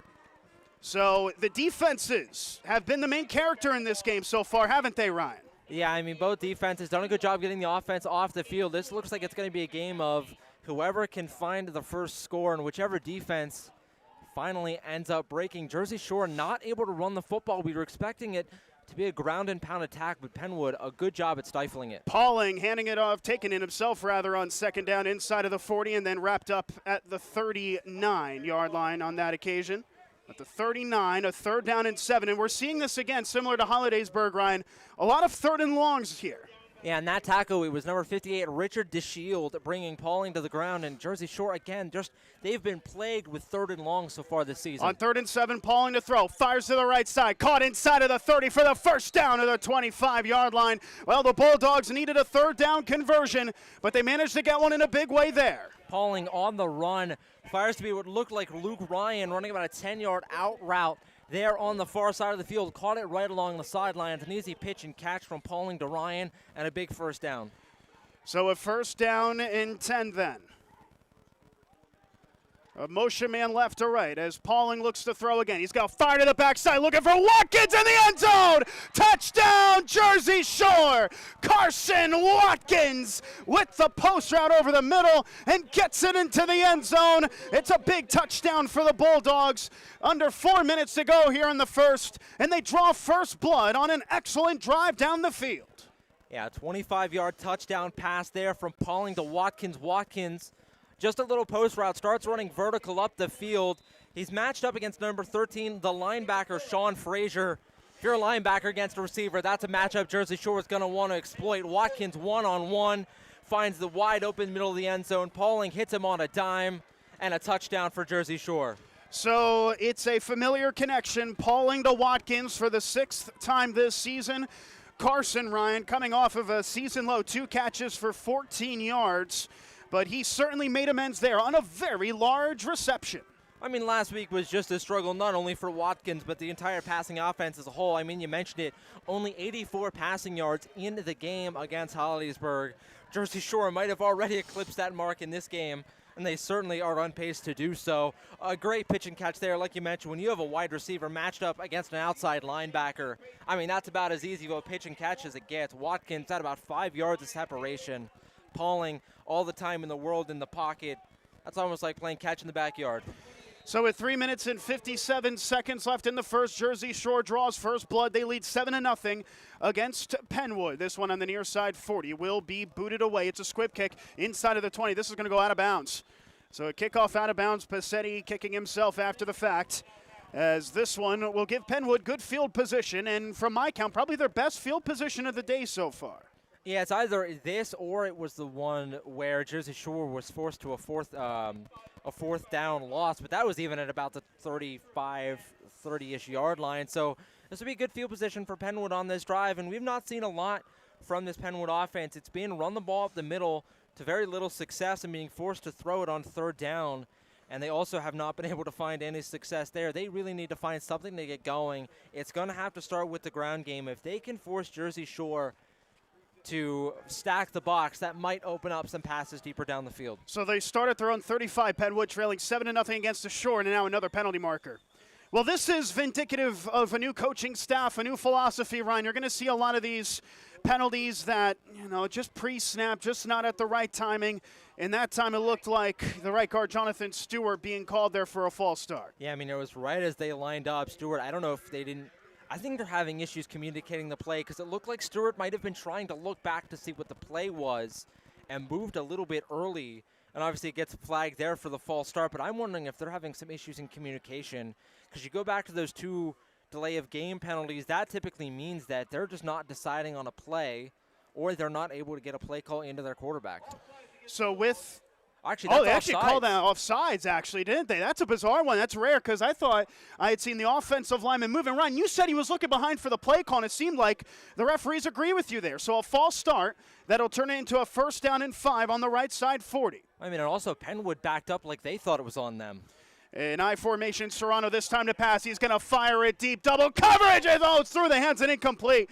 Oh, the receiver there was open, wasn't he? Richard Vaughn, despite double coverage, had a foot on both defensive backs and just narrowly missed what could have been a really big play, a big reception that was just negated by the breadbasket. Yeah, Vaughn matched up against Watkins. I thought Serrano threw that ball a little bit early. He threw it. Vaughn hadn't yet got past Watkins, but that ball's in the air. It looked like Watkins wasn't able to track it. Vaughn got behind him, and it just slipped right through his hands.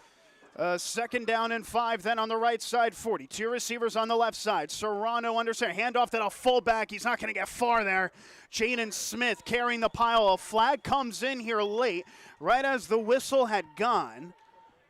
That looked like, from my view, the freshman Grayson Willits making an initial stop, rather Talon Lope, who was there as well. But a flag came in during the process of the tackle, Ryan.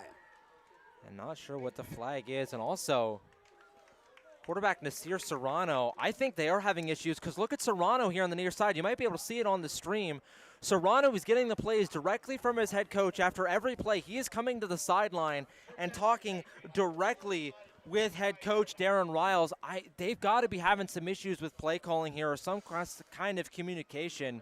Because, I mean, you never see the quarterback come to the sideline to get a play call from the coach, but they've done it after every play.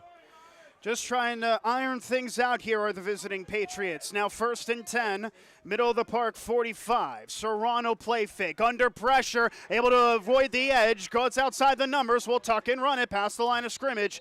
And out of bounds at the 49-yard line. Serrano turning something out of nothing there on that play. Jersey Shore read it well. Serrano managed to bounce to the outside and only managed one, not the best field position, to the 46, 2nd and 9. And that was number 23, the freshman Chase Ellison, filling in today for Connor Yingling there in pursuit. A good job by Serrano, just being a little bit quicker than Ellison, able to get to the edge and get a yard out of it. What was nearly a 5-yard loss, he turns into a 1-yard gain.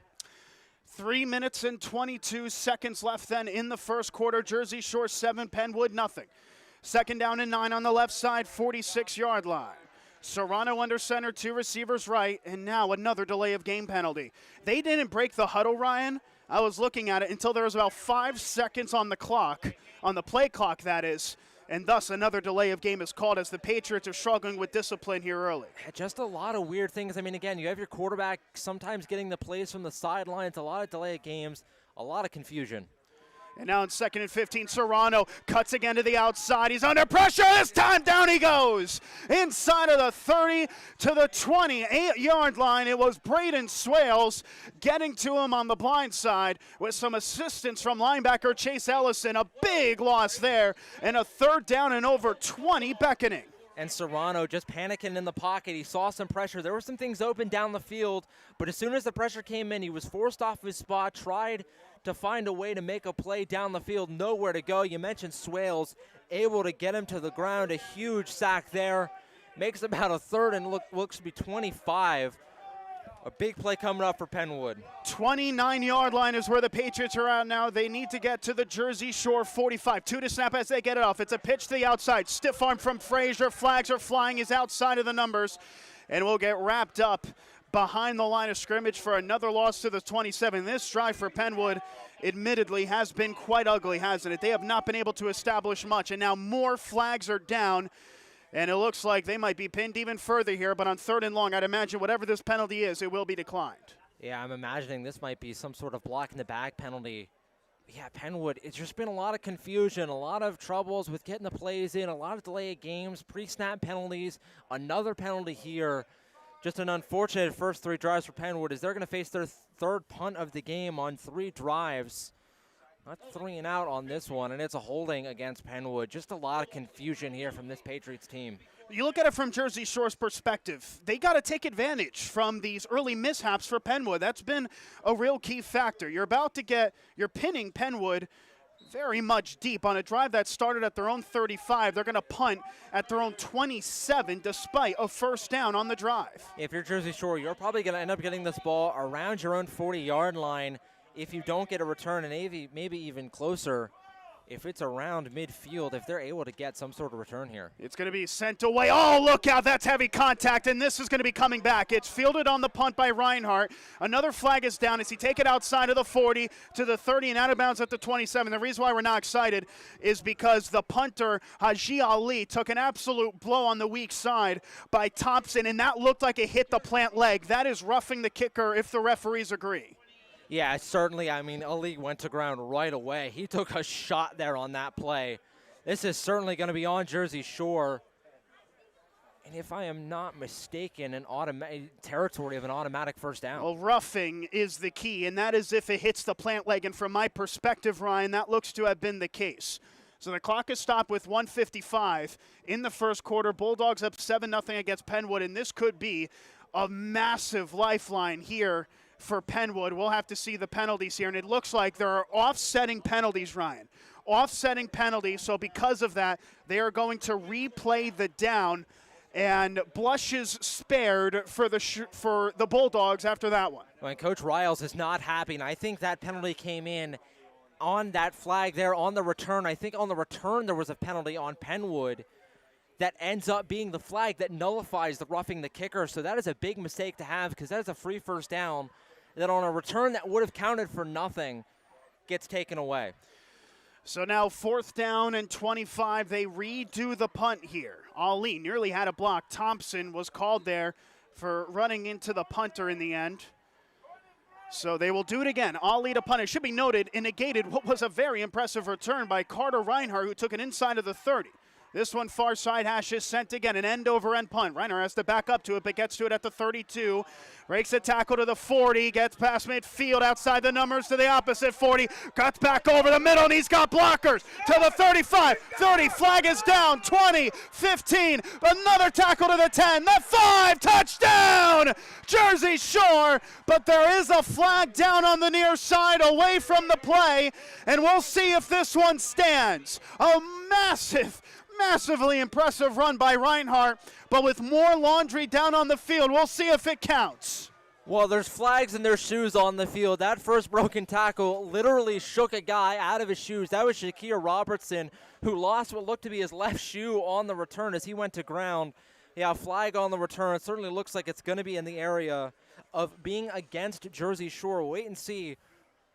As right now the scoreboard has not even updated. It looks like everyone is expecting this to be on Jersey Shore, but rather it's a touchdown. Oh my goodness, they call a touchdown. I'm not sure if a flag was called back. Picked up. It looked like it was picked up there because the referee picked up the flag and then put the hands in the air for the touchdown. Well, some controversy here on the kick return. But in the midst of the confusion, we have just seen, Ryan, one of the most impressive punt returns I have ever seen at this level. From Reinhardt to the house, the point after from Passetti is true. A hectic, hard to comprehend first quarter.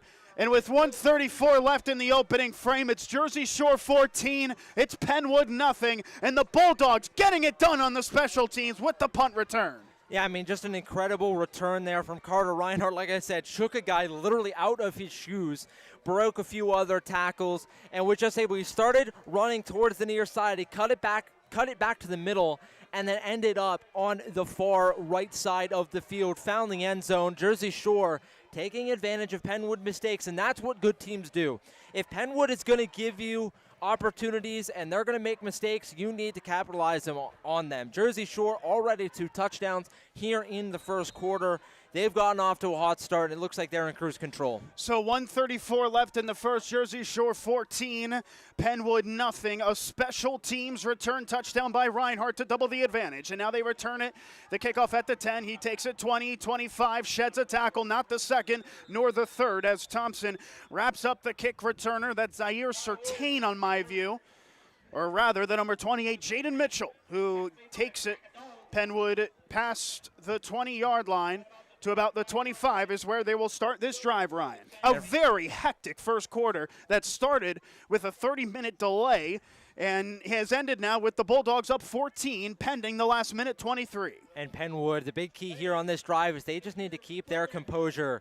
I'm not sure what issues they're having that they keep getting these delay of game penalties, but keep the watch when they come out of the huddle. They need to clean up, getting out of the huddle quicker, getting the play in quicker, and limiting the pre-snap penalties. They've been able to move the ball.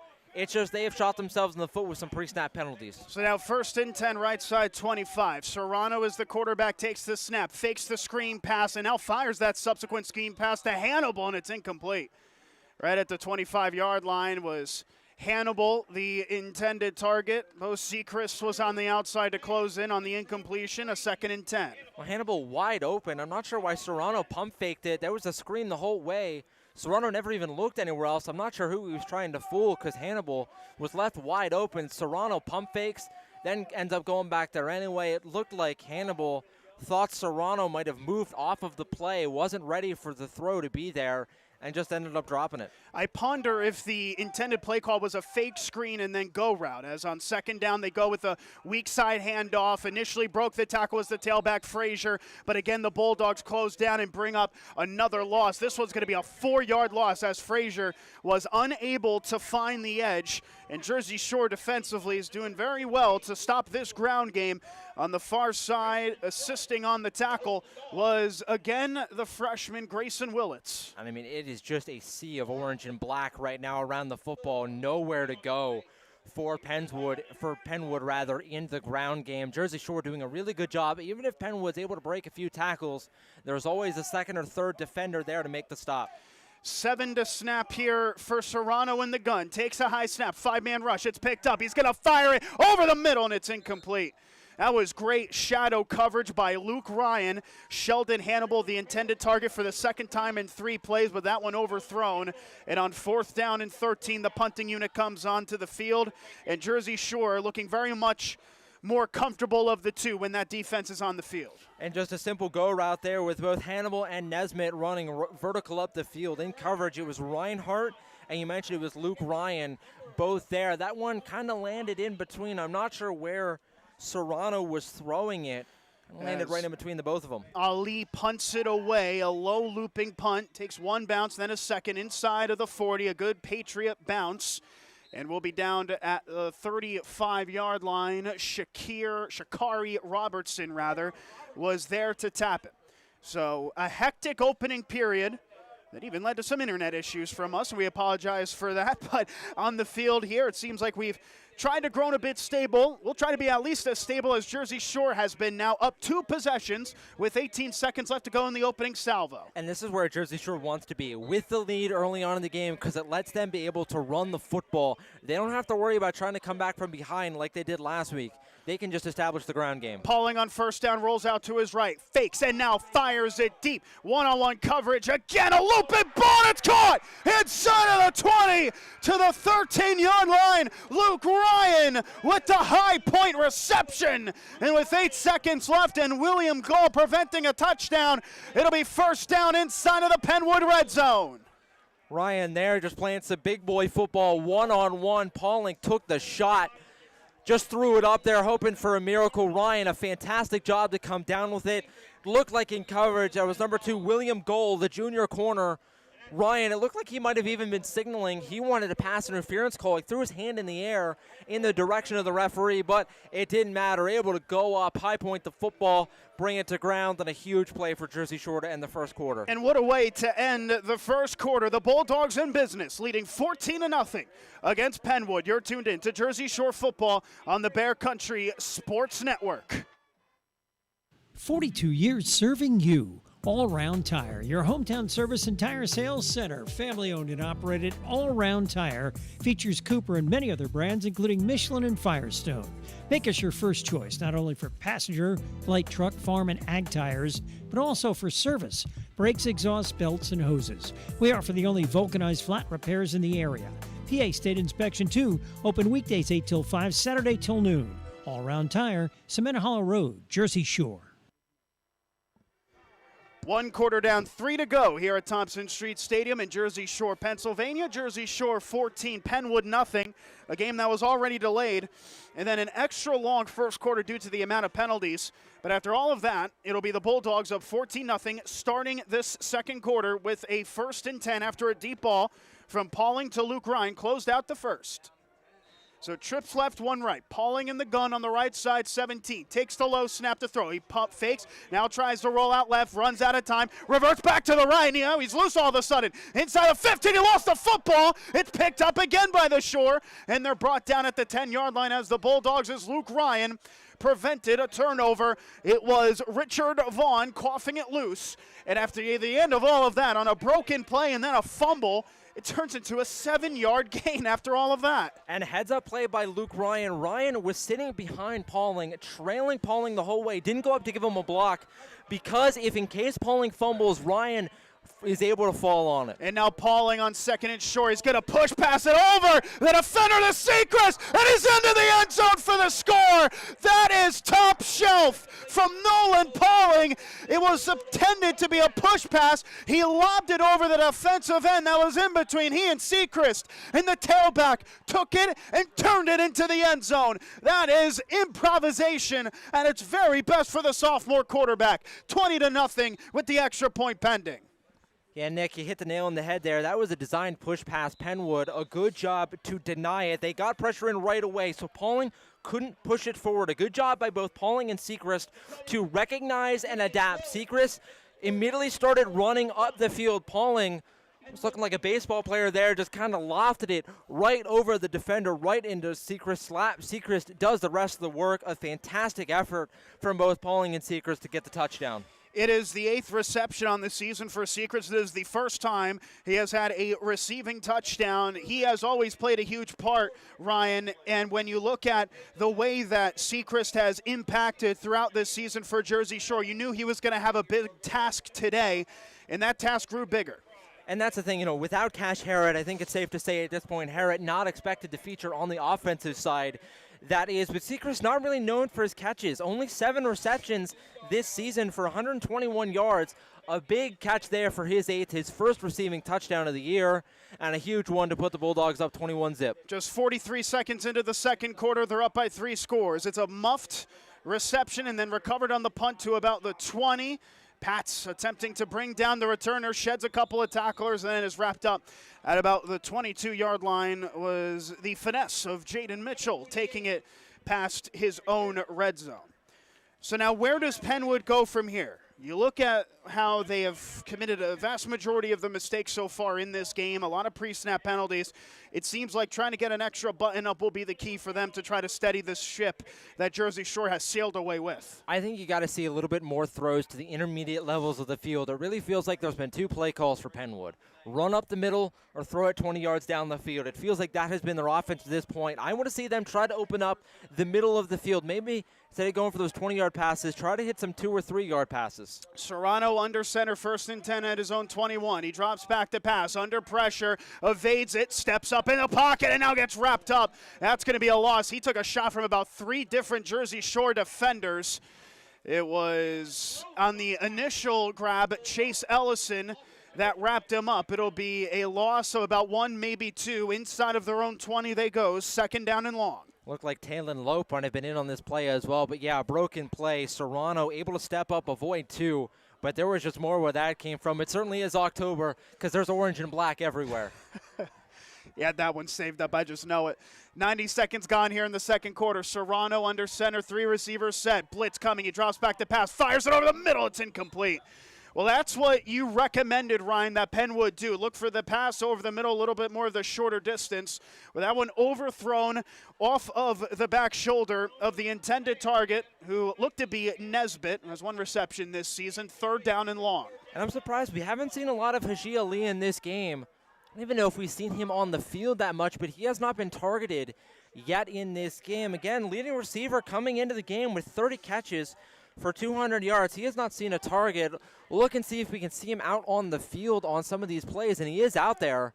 Right now lined up on the far right side, but has yet to get a target. 60% of Serrano's completions this season have been to Ali. And a high snap on 3rd and long. It comes to the end zone. Serrano brought down. He thrusts it forward. A flag is down pre-snap as it looks to be a safety.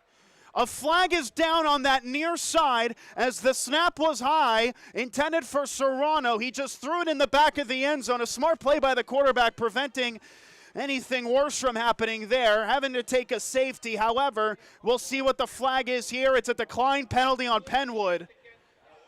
An illegal shift, it seems to be, and it is, in fact, a safety.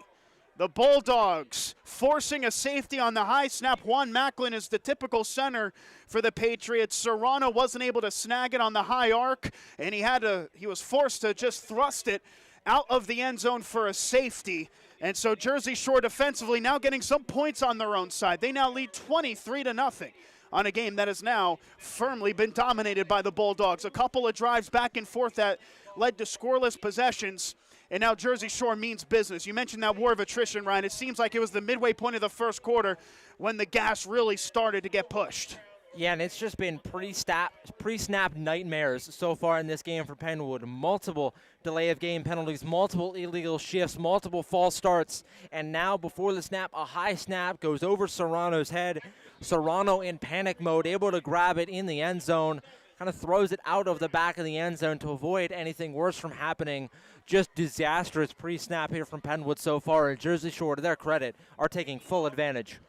So Ali is going to be forced to punt it away after the safety, and they will be stationed at their own 20-yard line, Pennwood, when they punt this one away. 2 back deep to return.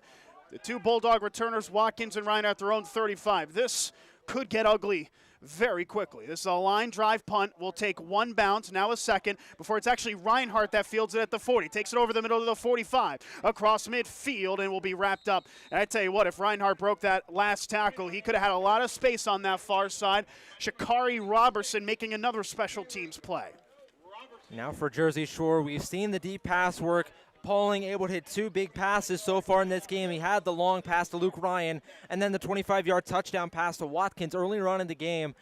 And they've really seen that Pauling's got his confidence back. We saw him a little bit shaken a week ago against Hollidaysburg. Didn't seem very confident in his throws. I tell you what, he's got his swagger back. First play from scrimmage, Pauling, screen pass, broken play, rolls out to his right, avoids contact, now fires to the right sideline, and it's caught. Inside of the 35 for the first down is Connor Winters. But a stoppage now on the far side of the field. That was an intended screen pass, Ryan, and I just wonder if there was an offensive lineman that went too far up the field. Yeah, on those screen passes, your offensive lineman, their job is they're expecting that throw about 4 seconds after the snap. It is snap, hold, throw it out. Offensive linemen are moving upfield early to try to give lead blocking to the running back. Because of that, Pauling, the play was broken down.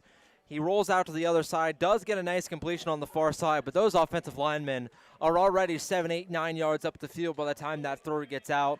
It's an ineligible man downfield on the Bulldogs, and it's going to back them up 5. So 9 minutes, 58 seconds left in the first half. Bulldogs up 23-0 against Pennwood. A 1st and 15, their own 44. It's a fake screen. Handoff Sechrist up the middle. He's got space across midfield. He lost the football. He lost it, and it's picked up by Pennwood. They're taking it the other way inside of the 40, and an upended tackle as Jaden Smith picked up the fumble, took it inside of the Jersey Shore 40, and the Patriots, they needed a turnover desperately on the defensive side of the ball, And they got it there as Seacrest had it coughed loose. It seems like an initial bit of contact as Seacrest bobbled it, and then he took a shot that forced him to lose the football. And Jaden Smith picks up his second fumble recovery of the season.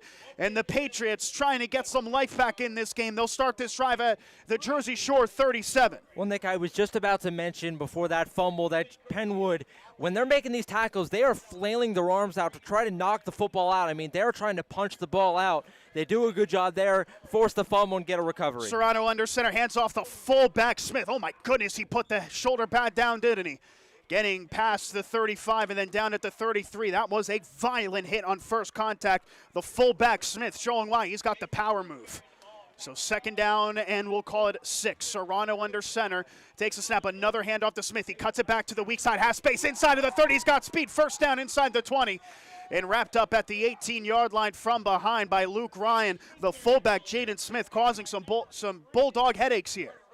Yeah, and just running right up the middle. They handed a fullback dive for Smith right up the middle of the field. Smith able to find some space, and that momentum that fumble will give him has led Pennwood to a nice drive so far. Serrano under center, another handoff to the fullback Smith, and this time the Bulldogs were waiting for it as he gets brought down at the line of scrimmage. Maybe a gain of 1 before getting wrapped up there. Braden Swales involved. Second down and 10 coming up.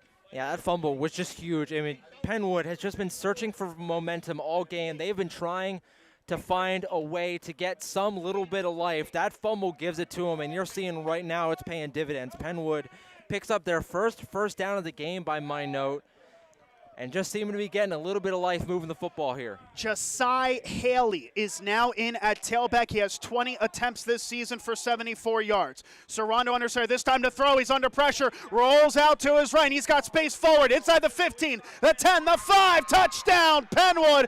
A flag is down as there was late contact on the near side between Chase Ellison and Haley, the tailback. We'll see if this score stands, as Serrano did so well to avoid the rush from Harrett, took it to the far side and into the end zone. There was some fisticuffs on the near side while Serrano took it in, and the question is whether this will be called back or not, Ryan. If this touchdown does not stand, if it was not after the play, there's dual personal foul penalties, Ryan. Dual personal fouls. So they offset and call it after the play. So the touchdown, Ryan, is going to stand. And the Patriots, you give them credit, they did exactly what they needed to here, didn't they? Got a turnover and took it in the end zone a couple of plays later. It's now 23-6, the extra point pending. They're trying to get a kicking tee out onto the field here for the point after. That will be taken by Ali. He's 4 for 5 on point afters this season. Snap, hold, kick on the way, a line drive kick. And that one sails through the uprights and good. So the Patriots claw back and make it 23-7 here with 8 minutes and 13 seconds left in the first half. And for the first time today, we see a fired-up Patriots bench. And on that touchdown, we'll go back and look at it. Jersey Shore sent the blitz. It was Cash Harrett coming up the middle of the field. Serrano saw Harrett right away, rolled out to his right, kind of stepped past Harrett. Harrett tried to catch him from behind. Serrano just a little bit too quick, and when he got vertical, he was gone. He got to about the 10-yard line, made a move to the inside part of the field, and was able to walk in for an easy touchdown in Pennwood. That's what they need to do. If they want to find a way to find their way back into the game, they force a turnover. They respond immediately with a touchdown. They get Serrano using his legs. We mentioned had a rushing touchdown a week ago, gets his first touchdown of the game here. And the first one for this Patriots team is, teams named the Patriots are not short to comebacks down large amount of points in big games, aren't they? Pennwood here maybe looking for their own 28-3. Well, it's especially frustrating from the Jersey Shore perspective, Ryan, because they were firmly dominating this game. We were just mentioning that it could get ugly. And so the Patriots, though, get the turnover and get the score.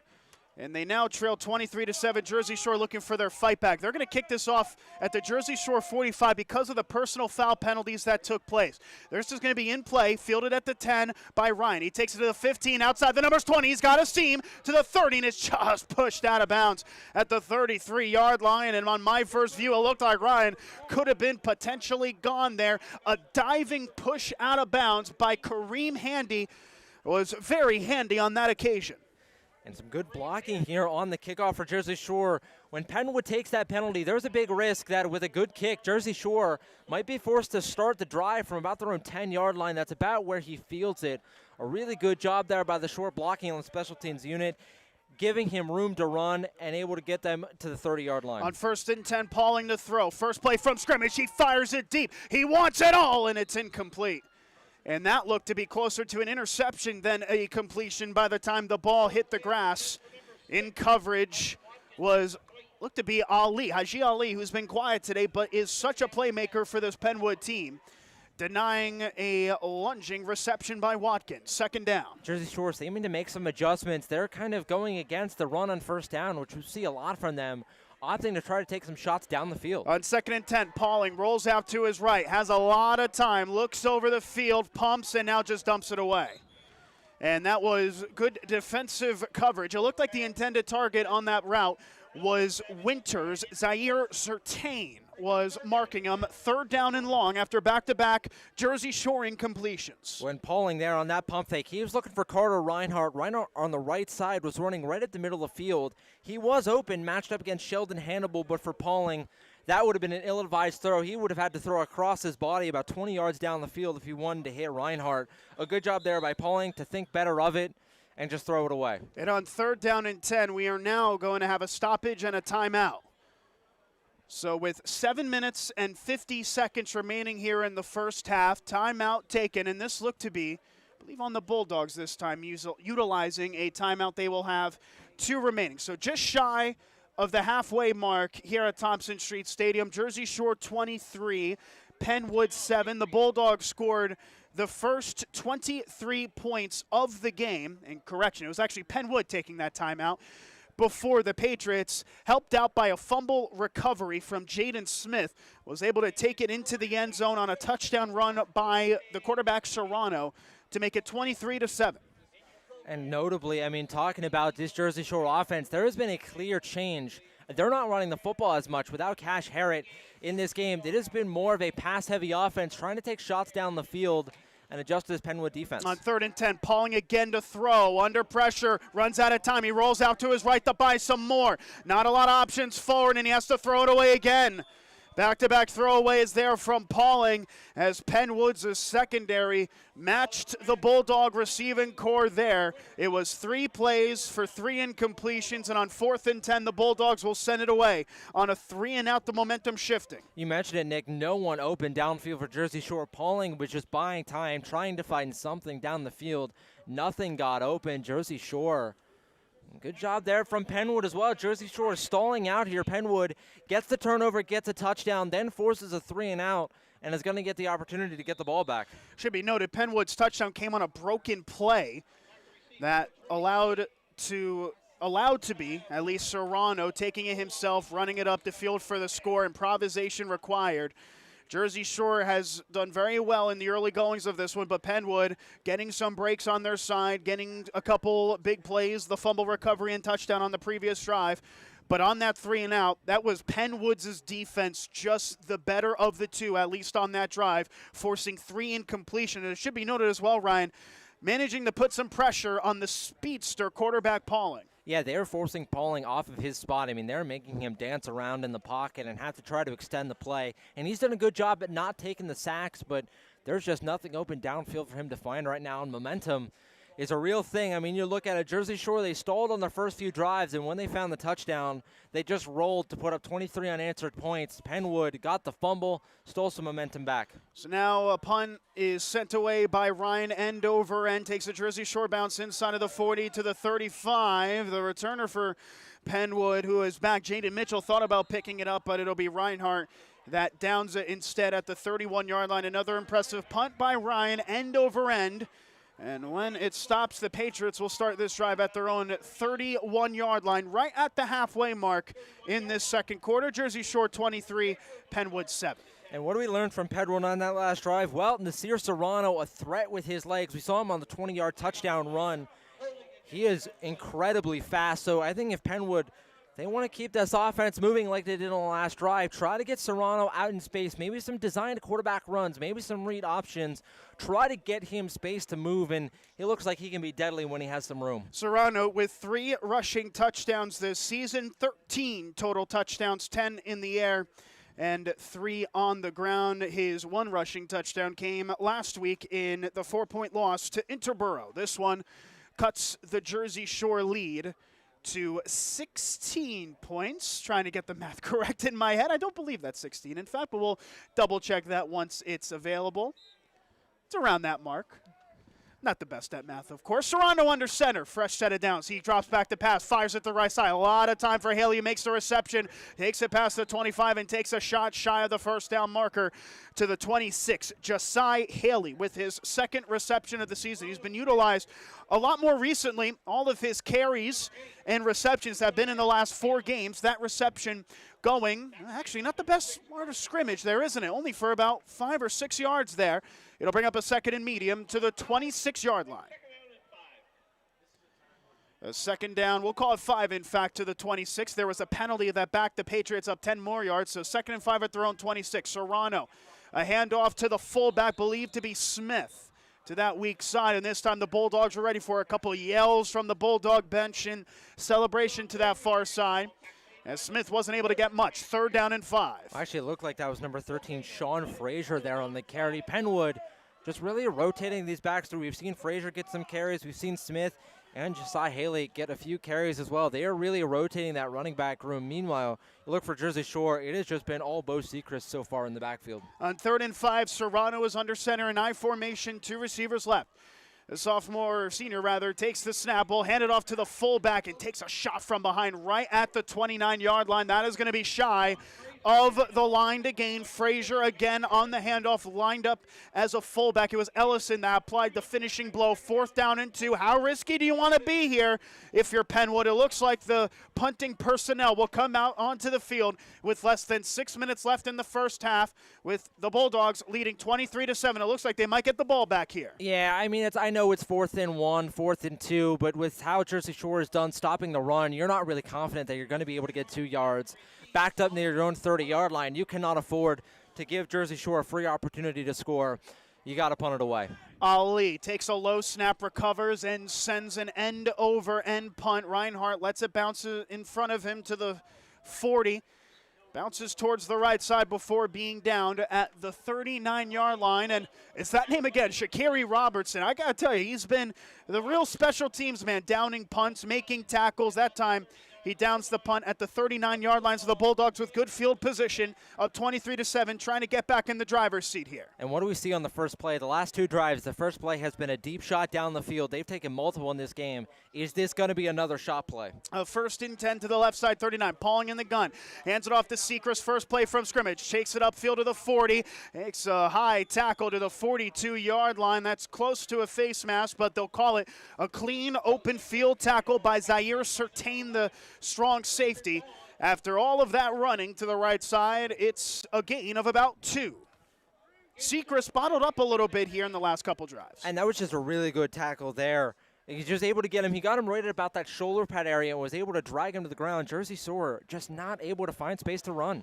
Reinhardt motions right to left. They take the snap. It's a handoff to the new tailback Winters. Cuts it upfield but gets wrapped up at the line of scrimmage there. The sophomore Winters has been the 2nd-string tailback in this game in the absence of Cash Harrett, who has featured defensively but not in carrying the football. Winters unable to get positive gains, so 3rd down and 8 coming for Jersey Shore. 4.5 minutes left here in this first half. They're trying to regain control here. They'll have to get a 3rd down conversion to start it. It certainly looks like if Jersey Shore is going to want to win, it's got to be through the air. Pauling to throw, 4-man rush. Rolls out to his right, buys time, and now fires it deep. Looking for Ryan. It's incomplete, but a flag is down, and this is going to be pass interference. It was a tug from behind by Makai Williams, who has checked in the game at safety. Williams not contesting the call. You know what he did there. He saw that he was beaten by a step, had to prevent the touchdown, and as a result, the Bulldogs, with the aid of another penalty, will have a fresh set of downs. Yeah, that's one of those pass interference penalties that if you're a coach, you're not too mad about. Williams got beat. It was Luke Ryan running up the field. Pauling saw it late. We're just able to float it up there. That would have been a touchdown to Ryan. A good job by Williams. Just grabbed the back of Ryan's jersey, pulled him back towards him. It obviously is going to induce the flag, but it saves what would have been a touchdown. So fresh set of downs, a 1st and 10. It's another handoff to Sechrist, and a flag is down. This is pre-snap, so the play blown dead. The Bulldogs, after that penalty, now have it at the 44-yard line, and this will be a flag on Pennwood on an encroachment. The penalty markers continuing to fly against the visitors. And just some bad pre-snap here. We saw it a lot on offense. We haven't seen much of it on defense. Not been many encroachments. We see the first one there. Pennwood maybe just caught a little bit off guard by Jersey Shore and how they've attacked. And we're so used to this Jersey Shore team. It is run on 1st down, run on 2nd down. And you know what? We're going to run it on 3rd down as well. They have opted to be more of an open pass attack offense. Spread Pennwood out, and it's worked to great success. 1st and 10 to the 39-yard line. Trips left, 1 right. Pauling in the gun, option play. Pitches right to Sechrist, and he's got space inside of the 35 at the 1st down marker. It'll depend on the spot as Sechrist gets a confident gain to about the 35. That will be a yard shy of the line to gain. 2nd and 1. And that's something else we haven't really seen a lot of. Jersey Shore loves those option plays. That might be the first one we've seen this game. Pauling opts to pitch it to Sechrist, and Sechrist able to pick up 4. On 2nd and 1, they'll hand it off again to Sechrist. This time, stiff arms a man, has the 1st down. Great open field tackle by the linebacker, Richard Vaughn, but Sechrist still managed to get 2. That is enough to move the chain game. 3:53 left then in this first half. The Bulldogs taking control of the possession here. And some really good pursuit there from Vaughn, the junior linebacker. Has kind of been on Bo Sechrist duty all game. He has been shadowing him wherever he goes, whether it be in the run or on the pass. A good job there by Vaughn to get the open field tackle and bring Sechrist to the ground. On 1st and 10, Pauling in the gun, tailback to his right, Sechrist. Motion man left to right, takes a snap, end around play to the rollout man. He takes it outside the hashes, and a great open field tackle again by Haji Ali to wrap up Reinhardt, or rather Winters, lined up as a receiver to the 32. I tell you what, this head coach, Darren Riles, he is a 2-time All-PSAC defender, and we are seeing it here. Excellent forms on the tackling here to bring down the Bulldogs in the open field. They have not been buttoned up in other areas, but their open field tackle he certainly has been. I mean, they are not letting Jersey Shore get any yards after a tackle. On 2nd and 9, Pauling to throw. He's going to fire it deep, looking for the end zone. It's caught! And he held on for the score. Touchdown, Jersey Shore. Pauling on a dot to Carson Watkins. The 2 connect again, and the Bulldogs strike back 29-7. Pauling there, just a moon ball to Watkins. Watkins, another go route, just running right up the field. Cuts it last second back to the middle. Pauling, like I said, that one, if there was a dome on this field, it would have hit the roof. That one went high and far. Hit Watkins rather right in his lap, and a huge touchdown for Jersey Shore. Jaden Passetti connects on the point after. Well, we mentioned it, Ryan. You brought it up plenty of time here in this first half that if the Bulldogs were to get a controlling victory, they'll have to do it through the air, and it was another dot from Nolan Pauling to find Carson Watkins for the 2nd time today. Jersey Shore 30, Pennwood 7, and a deep, and I mean deep ball that was put on a dime to get it. On a dime like he wasn't even trying. Shout out Trace McSorley. But no, a really good pass there. If any of you don't know, there's a song you could find, a fan song made about former Penn State quarterback Trace McSorley. Anyway, back to the game here. Pauling, I mean, just a beautiful throw to Watkins. And Jersey Shore, they've really tried to find those deep passes earlier on in the season. Pauling had struggled to hit them in some of these games coming into this one. So far, though, a perfect 3 for 3 on deep balls and a beautiful pitch and catch there. The kickoff that's rolled out and then received at the 11. The return man takes it to the 15 and wrapped up immediately to the 16-yard line. And a great open field tackle. We've seen some good tackling, I think, throughout for both of these teams, it has to be said. And after an open field tackle on special teams, not much doing for the return man, Mitchell, who has been the primary kick returner today. It'll be Pennwood in possession, and they'll need a 2-minute offense here. 2 minutes, 53 seconds in the half. They have 1 timeout, and they trail against Jersey Shore by 23 points, 30-7 the score. Math's a little bit easier now when it's a little bit more of a round number, right? Well, we won't talk about it. Hey, I'm not much better. There's a reason I didn't chime in and correct you on the score because I wasn't sure either. I'm not going to lie. When it was a 16-point advantage, I had looked at that scoreboard for about a solid minute before saying it out loud, and I still wasn't sure. Fresh set of downs here for Pennwood. First down and 10 at their own 16. Serrano in the gun takes the snap to throw. Blitz coming. He's got to fire on there. Oh, wide open. He's got a man. It's Hannibal. It's a foot race across midfield. 40, 35, 30, 25, 20. Tucks it up to the far side, to the 10, the 5, and diving into the end zone, and he's in. Touchdown, Pennwood, and the deep ball delivers for Nasir Serrano to Sheldon Hannibal. His third receiving touchdown of the season. He's been going to Hannibal a couple of times deep, and that one connects for 6, an 83-yard reception for the score. And Hannibal there, just a little slant route, a 10-yard slant route left wide open. Looked like he was matched up against number 3, Carter Reinhardt. Reinhardt shading to the outside. Hannibal broke it inside, caught Reinhardt completely off guard. No safety help down the field. So when Hannibal got to the second level, there was no one there to stop him. A good pitch and catch from quarterback to receiver. Pennwood also notably, they're going to get the ball starting out the second half, and it seems like their offense might have found some groove. To make it a 2-possession game, the point after is no good. He missed it short. So it stays a 17-point advantage for the Bulldogs, 30-13. Not a scoreline that you see every day in football, with 2 minutes and 30 seconds left in the first half. And back-to-back deep ball plays for both teams, contributing to what is a high-scoring first half here at Thompson Street Stadium. And what has been the theme of this Jersey Shore team the past few weeks? A lot of broken coverages. Go back to that game 2 weeks ago against Williamsport on the road. In that fourth quarter, I mean, there were 4 or 5 times where Jersey Shore left the receiver wide open down the field. Same thing happened against Hollidaysburg. So far in this game, when it came to defending the deep passes, they had done a better job at not leaving unmarked guys. There, though, like I mentioned, Hannibal just left all alone. He was in one-on-one coverage, got by Reinhardt. There was no deep safety to stop him. A blown coverage there from Jersey Shore gives Pennwood their second touchdown of the game. So with Ali missing just his second point after attempt of the season, he's now 5 of 7 if my math is correct.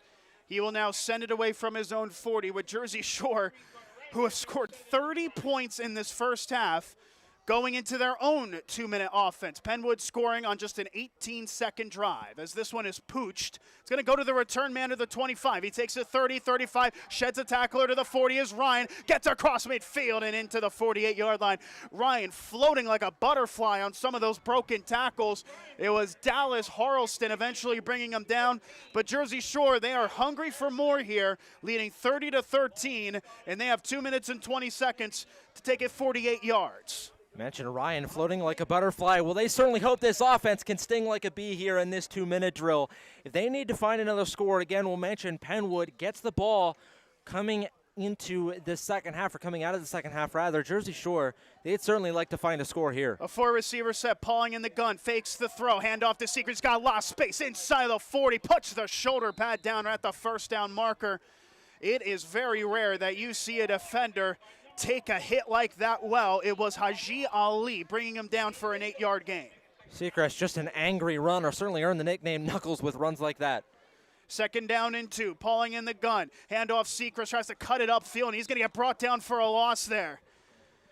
A loss in the backfield as it was Xavier McDuffie closing it out. The initial pressure was applied by Caden Tan-Smith. A loss of 1, a 3rd down and 4, back to the 41-yard line, so a 2-yard loss rather. And Jersey Shore has to be careful. They're going to get this snap off with about 1:10, 1:05 seconds left in the half. If they're not able to pick up a first down here, they're going to risk giving Pennwood the ball back. Pauling, option play on 3rd down, tries to take it himself, bounces off a tackle, he's right at the sticks, and it looks like he got it. Tackle made, or no, he didn't get it. They'll say he's short. I thought at first view he had it. Richard Vaughn brought him down, and now the referee corrects. It will be a first down as Pauling bounced off a tackler at the line of scrimmage and got enough to move the chains. With 1 minute and 10 seconds left, and the clock still running here inside to the 36-yard line right side hash, 1st and 10. Yeah, it looked like the chain gang held up 4th down, so we thought he would stop short, but the refs give him the favorable spot for the first. Pauling in the gun, a quick throw left side. Oh, look out! Oh, look out! That's a heavy hit. As Connor Winters was the intended target. It was a massive hit by Sheldon Hannibal. Hannibal with one pass breakup this season, and that was a violent collision on the far side. Hannibal looked to be looking for the ball there. He is contesting the call, but Winters was promptly upended. Well, Nick, I mean, it looked like he hit Winters right as that ball arrives. I'm not sure if he hit him. Well, what it would be a personal foul penalty. I did not see pass interference. Exactly. Because it was in the hands of Winters. The referees are talking this over. We are all the way on the near side, so we didn't have the best view of the hit. That was all the way on the far side. But that flag came down immediately. Winters was promptly upended. Hannibal shot out of a cannon to bring down the slot receiver on the incompletion. And I think the reason why it warrants a flag is if he just is able to just wrap him up and bring him to the ground, I think that's a clean pass breakup. He launched himself was the difference. I mean, he completely launched himself at Winters. 2 feet came off the ground. He torpedoed at him. I think that's what warrants the unnecessary roughness flag if this is what the call is. I'm wondering, does he make anywhere contact into the head area? Well, you might be consider that be in the area of an ejection. I don't think it was that. I don't think he got towards the head. But this is certainly a long conversation. But, yeah, I think it was that extra effort. They're waving the flag, Ryan. Wow. So it seemed like, well, the issue that I think allowed the flag was the torpedoing of Hannibal. But on my view, I did not see helmet-to-helmet contact. I saw it to the shoulder pads right below the helmet. And the referees will wave the flag after the fact. And so it is a clean play, and at that, what a play by Hannibal to break it up. And I'll note, I am surprised. However, I do think it was the right call to wave the flag. I mean, he gets there right as the football arrives. Yes, him leaving his feet gets it into kind of a gray area of uncertainty, and that's where the conversation comes in. But he arrived right as the ball arrives. It was a clean tackle, didn't drive him into the ground anymore. I think that's a good no call. On 2nd and 10, Pauling again throws. He's going to fire it deep. Oh, miscommunication to the far side. A diving play on the interception, but it's incomplete. Well, Sheldon Hannibal, who just made that incredible pass breakup, nearly had a diving interception to his name as well, went just beyond his hands for an incompletion. It looked like, on my view, Ryan, either miscommunication with Watkins cutting inside, or it was to Carter Reinhardt all along and just overthrown. No matter what, it's a 3rd and 10 with 48 seconds left in the half. I think that throw, it was intended for Watkins on what's an option route. Watkins, when he gets about 10 yards up the field, he has a choice. Based on where he reads, cuts it over the middle or goes it back to the outside. On 3rd and 10, Pauling play fake, under pressure, going to try to take it himself, past the line of scrimmage, outside the numbers 30, right to the 25-yard line, and that's enough for the first. It's enough for the first down. He got 11 on the carry, and Nolan Pauling on back-to-back plays, I should say, on the set of downs, has managed to get the first with his legs. That was a bit of a word scrabble, so I'll try it again. On back-to-back sets of downs, Pauling able to convert with his feet. That was much better, Ryan. And Pauling, Jersey Shore struggled on the ground. Pauling, though, he has been the lone bright spot there. On 1st down, Pauling, it's a reverse for Ryan. Oh, he's got defenders to beat, brought down way behind the line of scrimmage. That's a massive loss. They stayed home, and the Mike, Richard Vaughn, brought him down for a substantial 8-yard rush. We have not seen that play recently, Ryan. The end around from Pauling to Ryan, that is Luke Ryan, that is, and it turns into a loss of 8. Richard Vaughn, that is a very high IQ play. And Vaughn, I mean, just textbook tackling in space so far in this half. And again, you mentioned their head coach, Darren Riles, a defensive guy, and you're seeing it with their fundamentals on defense. The thing is, the only reason Pennwood has struggled on the defensive side is they have not done a great job marking Nolan Pauling on the run. He has been, like I mentioned, the lone bright spot on the ground game for Jersey Shore so far. That, combined it with a few deep balls, is the reason why Pennwood finds themselves trailing in this game. But now, 2nd and what looks to be about 18 or 19. Jersey Shore well outside of field goal range. They will need a big play if they want to get back into a field goal range with about 32 seconds left on the clock. They've got a few plays to work with. They throw it over the middle of the field here, maybe get it to 3rd down, call another timeout, then have 1 or 2 more shots at the end zone before you would consider field goals. We saw their kicker pre-game hitting from about 35 yards out, and those kicks were just kind of scraping over the bar. So 35 yards 35-yard field goal is about where Jersey Shore is going to feel comfortable with, but they've got some room to go. To even think about a field goal, I'd imagine you'd have to get it inside of the 20. 32 seconds left after the stoppage. It'll be a second down. They'll call it 18 back to their own 33-yard line, the left side. Pauling in the gun. Takes a low snap. Set to throw. Fires it right side. Looking for Ryan down the sideline. Oh, it's incomplete. It should have been intercepted. Zaire Sertain had it go through his hands, and it looks like an injured player there on that far side as well, as the defensive back who chased Ryan down and shadowed him might have fell a bit awkwardly. The shadow safety Sertain had an interception go off of his helmet that would have put a prompt end to this drive for the Bulldogs. And the defensive back, who is playing some sizable coverage, Makai Williams, is helped off the field here. We'll go through what Pauling was looking at on that play. They have Ryan running an out route. I mean, he starts running vertically or horizontally, then ends up vertically. Pauling is trying to put that right about the 5-yard line, right on the sideline. Ryan, there was room to fit that throw in. Ryan matched up against Williams, got behind Williams. Sertain was about 5 yards to his left. It's a very small window for Pauling to hit, but I understand the throw was there. Pauling just a little bit wide. Lucky that one doesn't get intercepted. That's 2 dropped interceptions for Pennwood, and it keeps Jersey Shore on the field. So now third down and 18. The Bulldogs going backwards. Pauling to throw. Blitz coming. Rolls out left. Pumps. Tries to go back to his right and falls down for a sack. It was Xavier McDuffie on that far end chasing Pauling. Pauling went down on his own behalf back to his own 42. So 19 seconds left. We have another timeout on the field here as the clock will be stopped, and on fourth down and 35 is the initial call. I don't believe if that's going to stand. We'll have to see.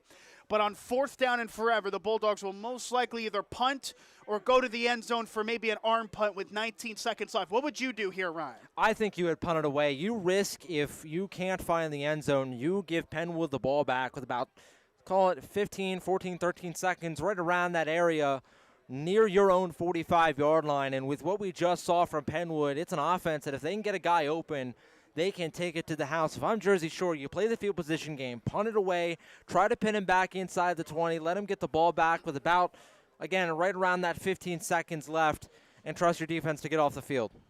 Should be noted, Pennwood is going to get the ball in the second half. And what in the world is this formation? Pauling is the quarterback. They're going to go 4 receivers on the right side, including Bo Sechrist. Pauling rolls out to his right to pass. Oh, he's under pressure. He's going the wrong way here. 15 seconds left. He cuts back upfield, reverts to the left side of the 45, and just goes out of bounds at the 42-yard line. That was a play that took about 9 seconds. And Pauling not liking what he saw on the right side of the line. Pennwood converted it well. It's a turnover on downs for the Bulldogs, and with 10 seconds left, Pennwood will have time for 1 play, maybe 2. Yeah, and I mean, on that play, good job there from Pauling just to kill some time. Looked like they were just in Hail Mary formation. Pauling didn't trust to throw it down the field. Ran backwards, took as much time off the clock as he could before stepping out of bounds right at about the line of scrimmage. Pennwood with what looks to be 1 timeout left. We weren't sure of the stoppage there, but it looks like they will have a timeout, so maybe 1 shot to get closer to their own 40-yard line or just get close to Hail Mary range. The quarterback, Serrano, trips left, 1 right at their own 42. Time for maybe 1 player or 2 in this half. Serrano rolls out to his left to pass. He's going to throw a prayer over the middle of the field, and it's incomplete. Oh, heavy contact between Bo Sechrist and Luke Ryan. 2 teammates colliding there on the ball, none coming up with it. Closest receiver was Ali. Still trying to get a reception in this one. It'll be a second down with 4.5 seconds left. And now it's just the same thing. Throw it up as far as he can and try to hope for a miracle. It looks like they're going to try to do it again. They have to be careful, though, don't they? Because Serrano just kind of hoisted it. But if a Bulldog picked that off, there was a lot of space ahead. They have to be careful. At the craps table, seeing what they're going to get. Serrano will throw instead to the left side. That's an incomplete pass with 0.6. 0.6 of a second on the clock. It'll be a third down and 10. They'll have 1 more play here. Yeah, it looked like they were just trying to run a little bit of a screen pass, maybe catch Jersey Shore off guard as they have all the guys back near right at about their own 35-yard line, or the Pennwood 35-yard line. Looked like just trying to catch them off guard. It doesn't work. That throw is just a little bit wide from Serrano.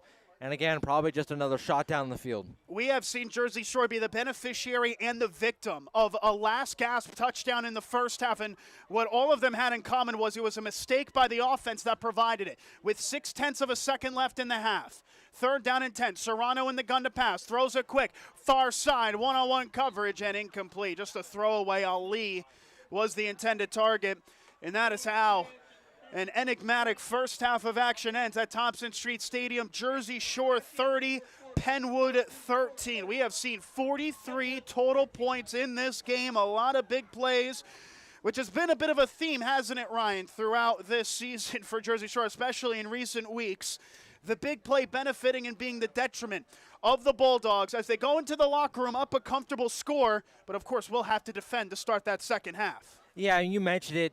Both defensively and offensively, they have benefited or been at the detriment of some big plays down the field. And, I mean, you have two long passing touchdowns from Pauling to Watkins, but then you give up an 84-yard pitch and catch to Pennwood that gives us the score of 30-13. Pennwood gets the ball coming out of the half, and they found some momentum there at the end of the second half. Their offense finally found some life. Seems like they found some things that might work. Handing the ball off up the middle to Jaden Smith found some success. Also, throwing it to Hannibal, Sheldon Hannibal, has been the way that their offense has moved the ball. Expect to see a lot more in the second half of that from Pennwood. Meanwhile, for Jersey Shore, they've been the beneficiary. More of an air attack offense, a very air raid system here in this game for the Bulldogs. Also expect to see that keep up as well. And so at halftime at Thompson Street Stadium, it is Jersey Shore 30, Pennwood 13. You're tuned in to Jersey Shore football on the Bear Country Sports Network. Now's the time to reserve space for your pup at Sweet Dreams Pet Resort on Sunrise Lane in Mill Hall for this fall and winter. Individual indoor suites for your best friend featuring raised dog beds, grooming on site, air conditioning, radiant heat, and an outdoor playground. Take advantage of weekday doggy daycare, 570-377-0340. Fully licensed and insured, fully staffed with on-site security at all times. Online at sweetdreamspetresort.com and on Facebook. Sweet Dreams Pet Resort, where we treat your dog like family. It seems like there's an automotive parts store on every corner, and they all probably have the part or product you need. But do they know what you need? And do they know they have it? For automotive parts and knowledge, come to the automotive parts store that has automotive experience, Napa Auto Parts. The staff at Napa Auto Parts has the experience to answer your questions and make sure you get what you need. Napa Auto Parts, Hogan Boulevard, Mill Hall, and Bridge Street, Jersey Shore. Napa Auto Parts, Central PA's trusted source for automotive parts and knowledge for generations. A proud supporter of the Jersey Shore Bulldogs, TLC Fuels is a family-owned local business. Established in 1998, TLC Fuels serves residential, farm, and commercial customers from their Jersey Shore location just off of Route 220 at the Pine Creek exit. From fuel oil to diesel fuel and gasoline, TLC Fuels has thrived on a consistent dedication to you and your family. Call 570-753-5722 today. Think about the last time you thanked yourself for something. Maybe it was that me time you took last Tuesday, or finally learning Italian. Want to do something you'll really thank yourself for later? Start creating a plan for your financial goals today. State Farm agent Jason Eberhardt is here in Jersey Shore to help you build a plan that will set you up for success. The earlier you start planning your goals, the better off you'll be. Call State Farm agent Jason Eberhardt today, 570-865-5191. Then, thank yourself later. Like a good neighbor, State Farm is there. B.A. Mikesell for local residential and commercial electrical contracting.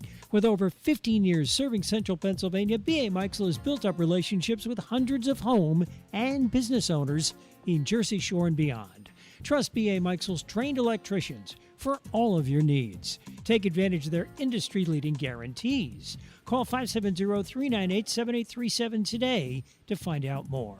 B.A. Mikesell Electric, proud supporter of Jersey Shore sports. WQBR 99.9 FM.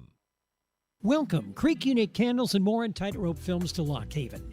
Located at 20 Bellefonte Avenue, featuring handmade candles plus everything from dog treats to 3D printed vases. All handmade products. And Tightrope Films, where Thomas Fleming looks to give your wedding or other special event a special look. Content for clients at an affordable price. Visit today. Creek Unique Candles and More, and Tightrope Films, open 10 till 6 Monday through Saturday. 570-244-6882. Find them on Facebook. It seems like the cost of everything is on the rise, but Erie Insurance can help make sure your auto insurance premium isn't one of them. Avoid rate increases with Erie Rate Lock. Even if you have a claim, your rates won't go up until you change a car, driver, or address. Your local Erie agent is Brigandi, Gleghorn, and Hafley. Get a quote today. Erie Rate Lock is not available in all states. Other conditions and limitations at erieinsurance.com. Go to erieinsurance.com for company licensure and product details. Always supporting the Jersey Shore Bulldogs, it's the Twilight Diner in Loganton, open 7 days and featuring a full menu, breakfast, lunch, and dinner, and daily specials. So good, people ask for their food by name, and they bring that great taste on the road with the Twilight Diner on wheels. And now at this area's newest venue for weddings, reunions, and gatherings, Miller's Barn in Tylersville. Hold your next event in the middle of Amish country. Twilight Diner, 603 North Mill Street, Loganton. 570-725-3911 for takeout. Fred Ham Disposal has proudly served the community with residential and commercial trash removal for the last 55 years. They're a family-owned company that cares about the environment and their customers, providing extensive trash removal and recycling options. Their fleet of trucks provide reliable pickup service, and they give you a chance to pay your bill online. Fred Ham Disposal, here for you. Call 570-398-1814. Get ready to hit the road with these great trips through Susquehanna Trailways. Shop early November 11th at the King of Prussia Malls. Spend November 18th at Windy Creek Resort Casino. The 27th, the Duncan Thanksgiving Day Parade. November 28th, Cozier's Christmas Village. Call Susquehanna Trailways 570-322-5361 weekdays between 8 and 4. Check the Susquehanna Trailways Facebook page and website for more information. Hit the road with Susquehanna Trailways. Bear Country 99.9 FM. Halftime here at Thompson Street Stadium. The Bulldogs in control, but it's the Patriots of Pennwood showing life, especially in that second quarter. At halftime, it's Jersey Shore 30, Pennwood 13. Once again, alongside Tom Fleming and Ryan States, I'm Nicolas Severini. We are live here from the press box opposite of the home side here in Jersey Shore, Pennsylvania. Scoring aplenty, a game that was already delayed 30 minutes is also going to be extended by some high-octane offenses as the Bulldogs take a 30-13 lead going into the halftime locker room. An excellent display by the Jersey Shore band that is opposite of where we are giving the home crowd a show here in Jersey Shore. As we will step aside here for a break. When we return, we will have our scoring plays in the second half, and we'll also have a look at our out-of-town scoreboard. Again, your score at halftime, it's Jersey Shore 30, Pennwood 13. You're tuned in to Jersey Shore football on the Bear Country Sports Network. Reliable. That word sums up Hollick's Coal and Oil in Jersey Shore. Stocked and ready to go for fall and winter, Hollick's is a phone call away, 570-398-1190. A fixture in the community for the last 75 years. Hollick's Coal and Oil will fill you up shortly after you call. Hollick's Coal and Oil, 248 Locust Street in Jersey Shore. Hollick's Coal and Oil, 570-398-1190. Fall is calling and adventure awaits. This is Graham at C.H. Waltz Outdoor and RV, and we're rolling out unbeatable deals as the season turns. Save thousands and choose from top brands like Forest River, Winnebago, KZ, and Intech RV in a great selection of floor plans. At C.H. Waltz Outdoor and RV, we believe in transparent pricing, no pressure sales, and absolutely no hidden fees. Visit us in the Pine Creek Valley or online at chwaltzoutdoor.com. Adventure awaits at C.H. Waltz Outdoor and RV. Life moves pretty fast, and so does technology. So we should be proud that after over 40 years, Reese's Print Shop in Lock Haven still provides excellent work for everyone in Bear Country. So many other print shops have closed their doors, but Randy Reese still offers digital and offset printing at competitive prices, and they're fast. Reese's Print Shop, 70 Main Street, Lock Haven. Stop in, email randy@reesesprintshop.com, or call 570-748-6528. Reese's Print Shop. See what we can do for you or your company. New home, big dreams, real life plans. You're saving, you're doing the best you can. You need a friend and a helping hand. Journey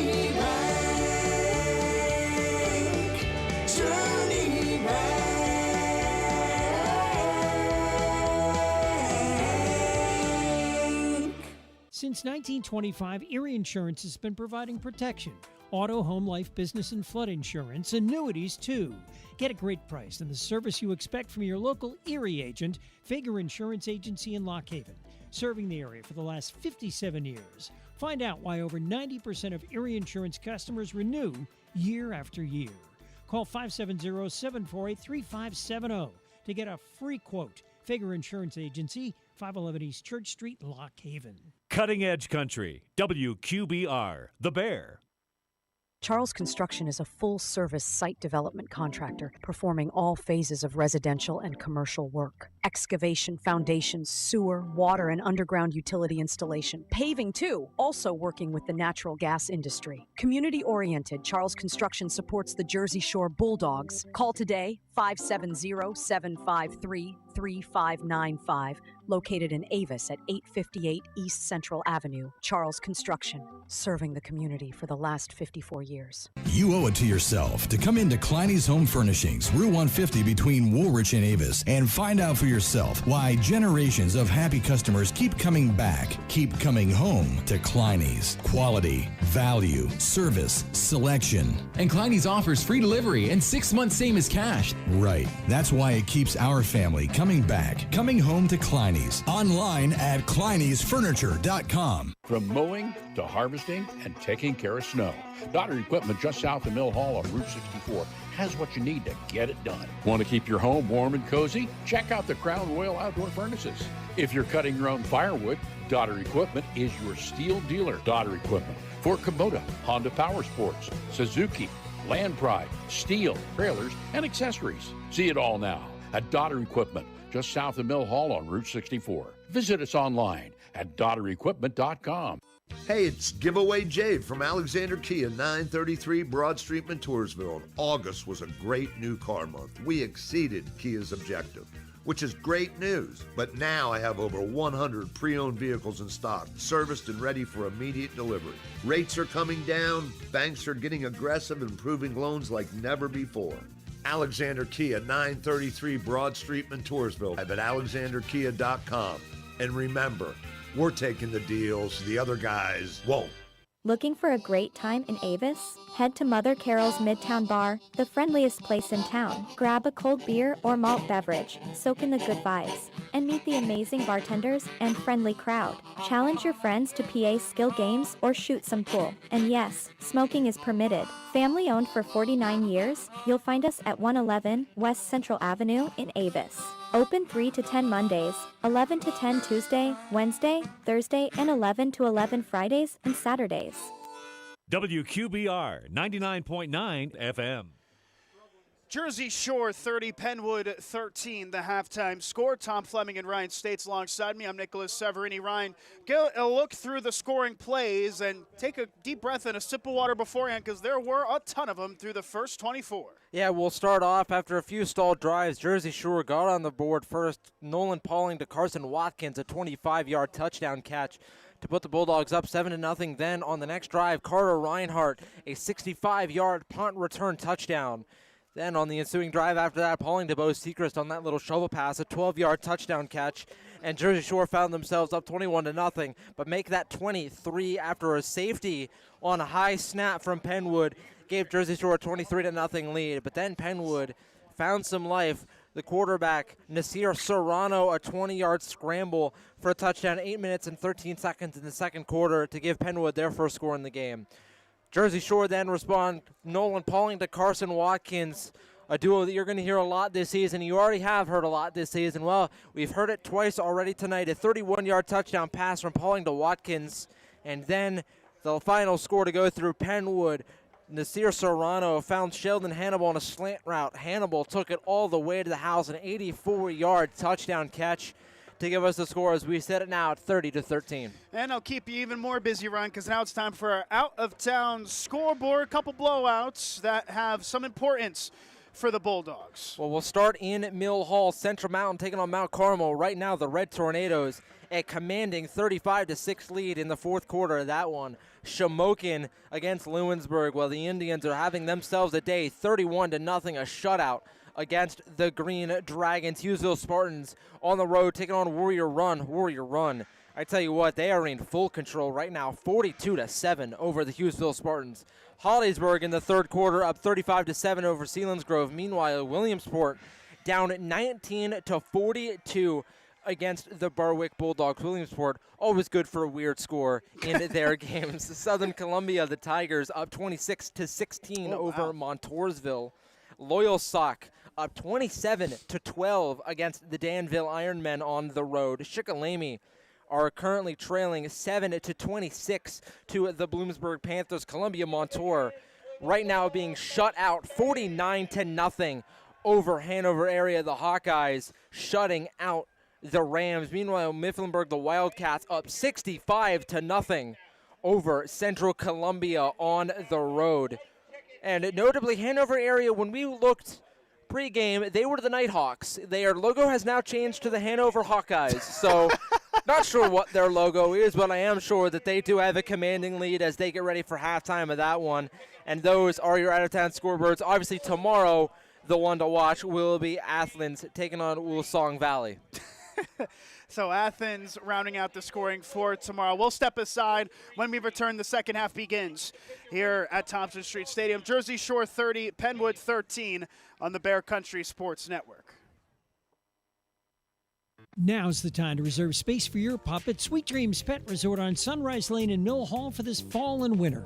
Individual indoor suites for your best friend featuring raised dog beds, grooming on site, air conditioning, radiant heat, and an outdoor playground. Take advantage of weekday doggy daycare, 570-377-0340. Fully licensed and insured, fully staffed with on-site security at all times. Online at sweetdreamspetresort.com and on Facebook. Sweet Dreams Pet Resort, where we treat your dog like family.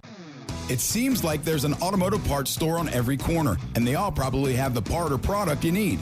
But do they know what you need? And do they know they have it? For automotive parts and knowledge, come to the automotive parts store that has automotive experience, Napa Auto Parts. The staff at Napa Auto Parts has the experience to answer your questions and make sure you get what you need. Napa Auto Parts, Hogan Boulevard, Mill Hall, and Bridge Street, Jersey Shore. Napa Auto Parts, Central PA's trusted source for automotive parts and knowledge for generations. A proud supporter of the Jersey Shore Bulldogs, TLC Fuels is a family-owned local business. Established in 1998, TLC Fuels serves residential, farm, and commercial customers from their Jersey Shore location just off of Route 220 at the Pine Creek exit. From fuel oil to diesel fuel and gasoline, TLC Fuels has thrived on a consistent dedication to you and your family. Call 570-753-5722 today. Think about the last time you thanked yourself for something. Maybe it was that me time you took last Tuesday, or finally learning Italian. Want to do something you'll really thank yourself for later? Start creating a plan for your financial goals today. State Farm agent Jason Eberhardt is here in Jersey Shore to help you build a plan that will set you up for success. The earlier you start planning your goals, the better off you'll be. Call State Farm agent Jason Eberhardt today, 570-865-5191. Then, thank yourself later. Like a good neighbor, State Farm is there. B.A. Mikesell for local residential and commercial electrical contracting. With over 15 years serving central Pennsylvania, B.A. Mikesell has built up relationships with hundreds of home and business owners in Jersey Shore and beyond. Trust B.A. Mikesell's trained electricians for all of your needs. Take advantage of their industry-leading guarantees. Call 570-398-7837 today to find out more. B.A. Mikesell Electric, proud supporter of Jersey Shore sports. WQBR 99.9 FM. Welcome, Creek Unique Candles and More and Tightrope Films to Lock Haven. Located at 20 Bellefonte Avenue, featuring handmade candles plus everything from dog treats to 3D printed vases. All handmade products. And Tightrope Films, where Thomas Fleming looks to give your wedding or other special event a special look. Content for clients at an affordable price. Visit today. Creek Unique Candles and More and Tightrope Films, open 10 till 6 Monday through Saturday. 570-244-6882. Find them on Facebook. It seems like the cost of everything is on the rise, but Erie Insurance can help make sure your auto insurance premium isn't one of them. Avoid rate increases with Erie Rate Lock.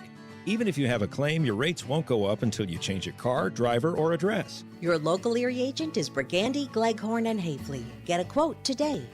Erie Rate Lock is not available in all states. Other conditions and limitations at erieinsurance.com. Go to erieinsurance.com for company licensure and product details. Always supporting the Jersey Shore Bulldogs, it's the Twilight Diner in Loganton, open 7 days and featuring a full menu, breakfast, lunch, and dinner, and daily specials. So good people ask for their food by name, and they bring that great taste on the road with the Twilight Diner on wheels. And now at this area's newest venue for weddings, reunions, and gatherings, Miller's Barn in Tylersville. Hold your next event in the middle of Amish country. Twilight Diner, 603 North Mill Street, Loganton.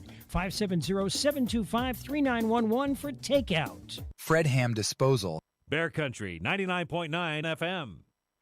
And so the second half is set to begin here at Thompson Street Stadium in Jersey Shore, Pennsylvania. Bulldogs up 30-13 against Pennwood. Jersey Shore, they will kick from our right to our left in orange to start this second half. Pennwood, who are just escaping their final huddle, they will be in their road white uniforms, returning from left to right. The special teams kept busy today with a 30-13 scoreline after just 24 minutes of action.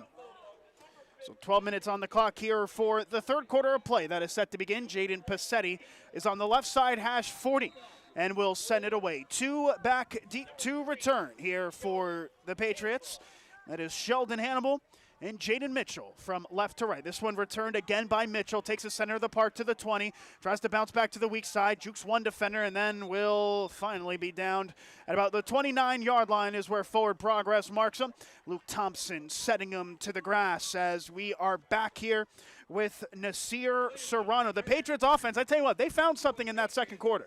And they found it with Serrano on the ground. And you mentioned that big touchdown run that he had, 20-plus yard run for their first score of the game. And also his job at improvising in the pocket. He's created some time to find some throws deeper down the field. That combined it with Jaden Smith, who had some good runs up the middle in the second quarter. I'm wondering to see what other changes they make to this offense as they try to get back into this game. First play from scrimmage in the second quarter will be a first down and 10 at the center of the park, 28. Twin tailback Serrano in the gun. Motion left to right. Takes a snap. Push pass end around to the receiver. Takes it upfield past the 25 and down. At the 30-yard line was Sheldon Hannibal. Hannibal, who had an 83-yard touchdown reception, takes that push pass for 2. And Hannibal, only 7 receptions coming into the game. He might have 7 receptions in this game alone. He has been Nasir Serrano's favorite target in this one. They're on that push pass, just trying to manufacture some space and get some room to run. Should be noted, Pennwood has 13 points in the first half. That matches their average in a game this season. They have had double-digit points in just 3 of their 7 games this season coming into today. Serrano motions a man left to right in the I formation. He takes the snap. Hand off to the fullback on the weak side. Jaden Smith has been the typical fullback. Sometimes we've seen Sean Frazier in that stance as he's wrapped up immediately at the line of scrimmage. That time on the carry was Smith. Always good for some yards after contact. Didn't get any there. 3rd and long. And now is Bo Seacrest there bringing him to the ground. Seacrest and Harrod, the middle linebacking duo, bringing the runner to the ground and forcing a 3rd down. Pennwood, by my count, yet to convert a 3rd down in this game. A lot of their big scores have come off explosive plays on 1st down, so they are still yet to convert a 3rd down by my count. Minute and a half into the third quarter. It'll be a 3rd down and 8 for the Patriots against this Bulldogs defense. They have allowed just 2 yards on 2 plays in this second half now. Serrano in the gun, back to the twin tailback gun, takes the snap, blitz coming, fires over the middle, and it's caught right at the 35-yard line, and we'll see if he got the 2 extra yards for the first. He was wrapped up at the 36, was Haji Ali, and that's going to be shy of the line to gain. It's a gain of 6. It'll bring up a 4th down and 1. They need the 37 rather, maybe the 38 even for the first down. They need the 38. They're at the 36, 4th and 2 in the offense. Oh, they're going for broke here. The offense on the field. On 4th and 2, I formation, Serrano under center. 3 receivers set, 2 to the left, 1 to the right. Serrano takes the hard count. It's a handoff to the fullback, and he is stuffed. Luke Thompson on the weak side, who almost was unguarded on that weak side, made the initial stop. It was a loss of 2, and on the turnover on downs, the Bulldogs will have possession inside of the 35 of Pennwood. A big play from Thompson. And just, a huge play you mentioned there from Luke Thompson. He was left unmarked. Pennwood trying just that run up the middle with Jaden Smith. We saw some success in the second quarter with that. They tried it again. Thompson left unmarked, able to bring Smith to the ground. And now a stoppage and a timeout that is going to be taken on Pennwood. They had 10 players on the field. A late substitution in the game. Caden Tan-Smith, the late change. The head coach, you heard him from up here. Darren Rouse says pay attention as the late substitution came on after the timeout. That is the first of the second half. So 9.5 minutes left. A turnover on downs for Pennwood will give the Bulldogs possession at the Pennwood 33-yard line and a fresh set of downs. And it should be noted, a new tailback in Jace Fetzer is in the game. And Fetzer, I believe, remains in, and he does. On the right side of Pauling, Bo Sechrist is to the left of the sophomore quarterback. 2 receivers right, 1 left. Pauling takes the snap. Handoff Sechrist up the middle. Has a seam. Gets inside of the 30 through contact. And down at about the 28-yard line for a 5-yard gain. And that's what we didn't see a lot of in the first half from Jersey Shore is Sechrist getting the ball up the middle and being able to get yards after contact. Pennwood did a really good job at bringing him down right at first contact, not giving him a lot of room to run. Sechrist finds a little bit there. Ali brought him down, second and medium. Another handoff, Sechrist, and this time he is wrapped up quick. That looked like a loss on the high tackle. Richard Vaughn coming in again, and I have been very impressed with the way Richard Vaughn has been able to read plays in the backfield and get in the backfield for tackles. That one for a loss, a 3rd and 5 coming. And what's been more impressive to me is just how fundamentally Pennwood has been really good at tackling in space. They are not allowing yards after contact for the most part. They are doing a good job when the guy gets the ball carrier. On 3rd and 5, Pauling to throw. It's tipped up in the air. It's caught by a receiver inside of the 20 for the first down. Oh, a real hectic play. It was to the slot receiver on the initial pass attempt, Thompson. It went off of the hands of Thompson up in the air. You typically hide your head when that happens, but it was Ryan making the catch for the first down. And on first down, they hand it off to the tailback to the left side. Takes it upfield inside of the 15. Sechrist bounces off a tackler to the 10 and is wrapped up at the 8-yard line for back-to-back first downs. An 11-yard snag from Bo Sechrist. It'll be 1st and goal for the Bulldogs. We'll go back to that previous play. The reason that ball was caught, so Pauling is looking for, you said, a tight end, Luke Thompson. Thompson running a bit of a 5-yard in route, and they have Ryan running a slant. So Ryan is about 2 yards farther up the field from Thompson. They cut at the same time. The ball is thrown to Thompson. It goes off of his hands and just lands right into the lap of Luke Ryan. Good concentration from the senior receiver, able to make the catch and bring it into his body. And then Jersey Shore goes quick. They run up the middle. They catch Pennwood off guard, and they're able to pick up a first down to make it 1st and goal. Just a really good 2-play sequence there from Jersey Shore. We have an injury for Pennwood. One of the defensive linemen, Richard DeShield, who is currently being tended to by the medical staff here at Thompson Street Stadium. DeShield helped up onto his feet and will walk off with some assistance. And not to be outdone on the next play, Ryan, was Bo Sechrist getting an 11-yard rush to the weak side. Seems like the blocking for the Bulldogs has toughened up a little bit on at least a couple of these plays in the second half. Yeah, and that run was Sechrist's longest of the game up to this point. He had the 5-yard run, then the 11-yard run. It seems like the Jersey Shore offensive line making some adjustments. On 1st and 10, they hand it off up the middle. That's the familiar name in Sechrist. Past the line of scrimmage, inside of the 10, but only to about the 8-yard line for a 1-yard gain. And we're seeing the adjustment for Jersey Shore without Cash Harrod at running back. It is a lot of Bo Sechrist. You know, there have been a few for running back number 2, Connor Winters, but a vast majority has been just hands off to Sechrist. We've also seen Jace Feltzer in at tailback. Here's an option play for Pauling on 2nd and goal. Gets inside of the 5-yard line, and he's in.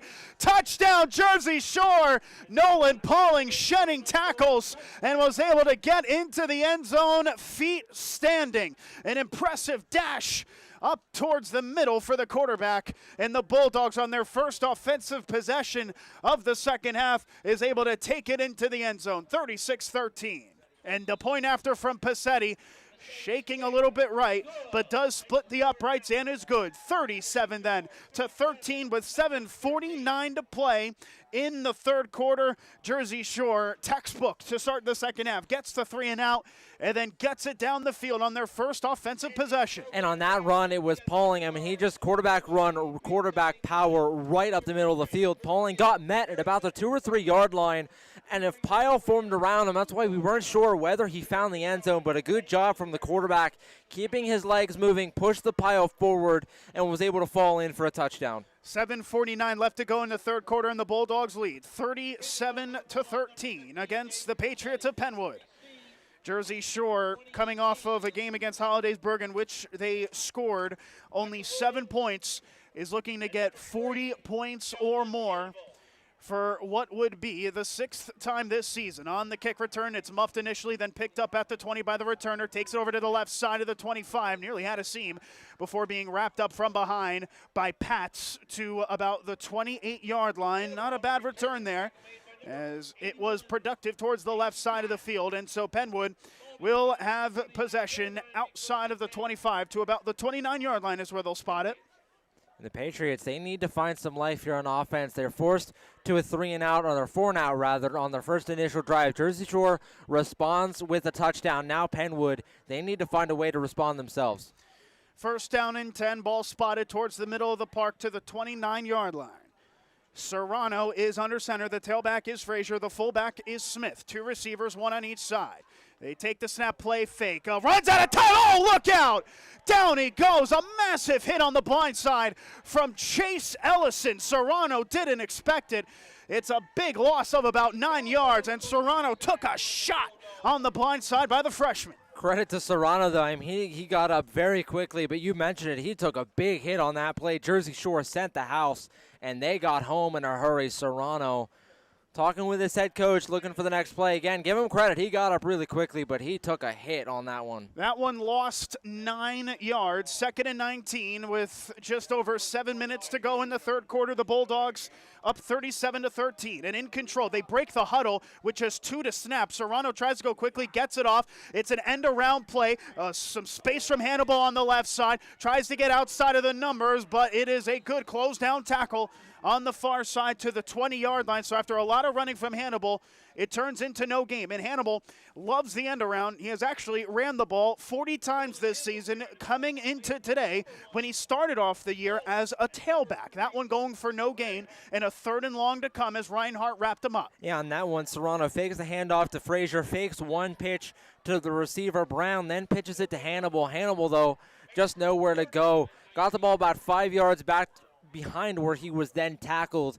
Tried to find some space, nowhere to go. Jersey Shore again, just really good tackling in the open field to bring him down. On 3rd and 19, Serrano in the gun, twin tailback set, 2 receivers right, takes a snap, blitz coming, he throws it over the middle, it's caught and immediately wrapped up just a couple yards upfield.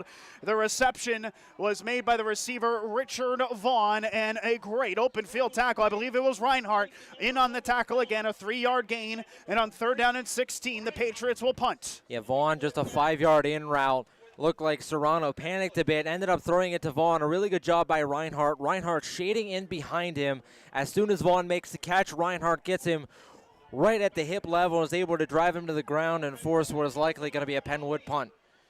It'll be Ali to punt this one away. He is stationed at his own 12-yard line. 2 are back deep to return. It's a good snap on the punt. Oh, Harrod nearly blocked it as this one is put end over end. The punter went down, Ali. Kind of died right as it bounced to about the 42-yard line. No flag was thrown as Harrod held up just in time as Ali went to ground. No flag was thrown, and so the Bulldogs will have good field position past their own 40 to the 41.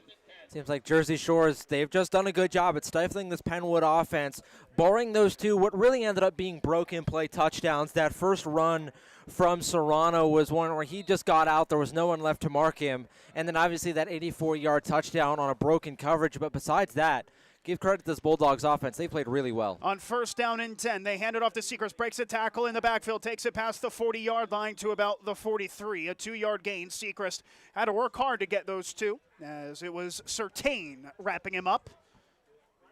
2nd down and 8 as Seacrest picked up a pair. And that good defense has led to good offense. Jersey Shore scoring 37 points, and they've done better on third down conversions in this game than they have normally. 4 for 10 right now.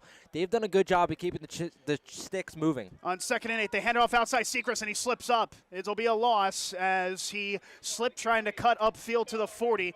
A 3-yard loss as Vaughn was closest to him, applied the pressure on Seacrest, who couldn't cut back up to the A-gap. 3rd and long. Again, the Patriots, we mentioned coming in this game, giving up well over 200 yards on the ground per game. We were really expecting Jersey Shore to be able to have their way on the ground, but Pennwood has done a really good job at nullifying Seacrest. And the way Jersey Shore has won this game unexpectedly and maybe for the first time this season has been through the air. I wouldn't be surprised if the leading rusher would be the quarterback, Pauling. Motion man left to right on 3rd and long. Pauling, wide snap, manages to recover to pass. Now rolls out to his right. Now fires off his back shoulder, and it's incomplete. The intended target would have been enough for the first down at the opposite 40. Was the receiver, might have been Lope who was lined up as a receiver on that play, the intended target. Lope unable to dive back towards it, and an incompletion. Pennwood, just when you think Jersey Shore is going to really put this game to bed, they still have a very substantial lead, but Pennwood is doing well to keep fighting and keep playing. Down 37-13, they force a 3-and-out. That's kind of been the story of this game so far. Every time it looks like you mentioned, Jersey Shore is getting ready to take control. Pennwood done a really good job at responding in kind. So this will be sent away by the punter, Ryan. A good snap. Ryan sends it away quickly. End over end punt, bounces once to the 30, gets by the returner. Might try to pick this up as the punt returner. In fact, he'll let it die as Timothy Lope will mark it inside of the 20. To the 16-yard line. Williams was unable to recover off of a pretty tricky hop. Didn't touch it, and so it is a punt inside of the 20 for Ryan, who had 12 punts inside of the 20 coming into today. Pennwood, their offense just needs to find something that's going to work. They had some success earlier on in the game with the deep pass. They've not gone back to it. They have started to throw the ball more in the intermediate areas of the field, and it's been to some differing amounts of success. I mean, that 84-yard touchdown comes on a slant route, but in the last drive, they tried 2 throws over the middle and found nothing. Serrano under center, 3:53 left in the 3rd. The Bulldogs leading as they hand it off to the fullback. Looks like Smith. That doesn't get much. It was maybe a yard to the 17 was the carry from Jaden Smith. The Bulldogs did well to adjust to that fullback dive that was much more productive in the first half. And, I mean, that's kind of been the story of this Pennwood offense, hasn't it been? It's just they haven't gotten much. I mean, it has been a fight to gain 2 or 3 yards at a time. They are trying everything, trickeration, running it up the middle, deep shots down the field, throwing it intermediately, running with the fullback, the running back, the quarterback, no matter what it is. There just has not been a lot of success here to find for Pennwood. Serrano under center, 2 left, 1 right. I formation, takes the snap, quick throw left side, screen pass, caught at the line of scrimmage. Oh, Seacrest coughed the football up there, it's loose, and they attempt to pick it up. They couldn't pick it up, and now a dive on top of it, and it looked like on the far side the Bulldogs got the football. The referees congregate, but it looks like the Bulldogs get the turnover. Seacrest had coughed it loose. They attempted to pick it up. It was unable to be picked up, and then finally it looked like Seacrest, the man who forced it loose, dove on top of it, and it's a turnover, a fumble recovery, and the Bulldogs will have massive field position there. They get a huge turnover. Yeah, that was a screen pass to receiver Sheldon Hannibal that Seacrest was able to get a hand in, rip the football out, and then able to recover it himself. A really good individual play there from Seacrest. First play, Pauling to throw, looking deep, fires left side instead. It's caught past the 20 to the 16-yard line. That's just shy of the sticks. Tackle right as the reception was made from Sheldon Hannibal, who had that initial fumble on the opposite side. The opposite number 3, Carter Reinhart, on the reception, just shy of the 15 to the 16-yard line. That'll be an 8-yard gain and a 2nd and 2. So Pauling in the gun, trips right, 1 left, left side hash. Pauling hands off Seacrest, tries to get the first down as he's met through contact at about the 15-yard line, and that looks like to be shy of the line to gain, so a 3rd down and 1 to come. They need the 14 for the first. Jersey Shore, I wouldn't be surprised to see maybe a shot at the end zone here. We've seen that a lot from this Bulldogs offense on 3rd down and short. they'll take a shot to the end zone, and if they don't get it, go for it on fourth. Trips right, one left. Pauling, play fake. This is a quarterback run all the way. He jukes over one tackler, but that'll be shy. That'll be shy of the first down. He's met in the backfield for a 2-yard loss.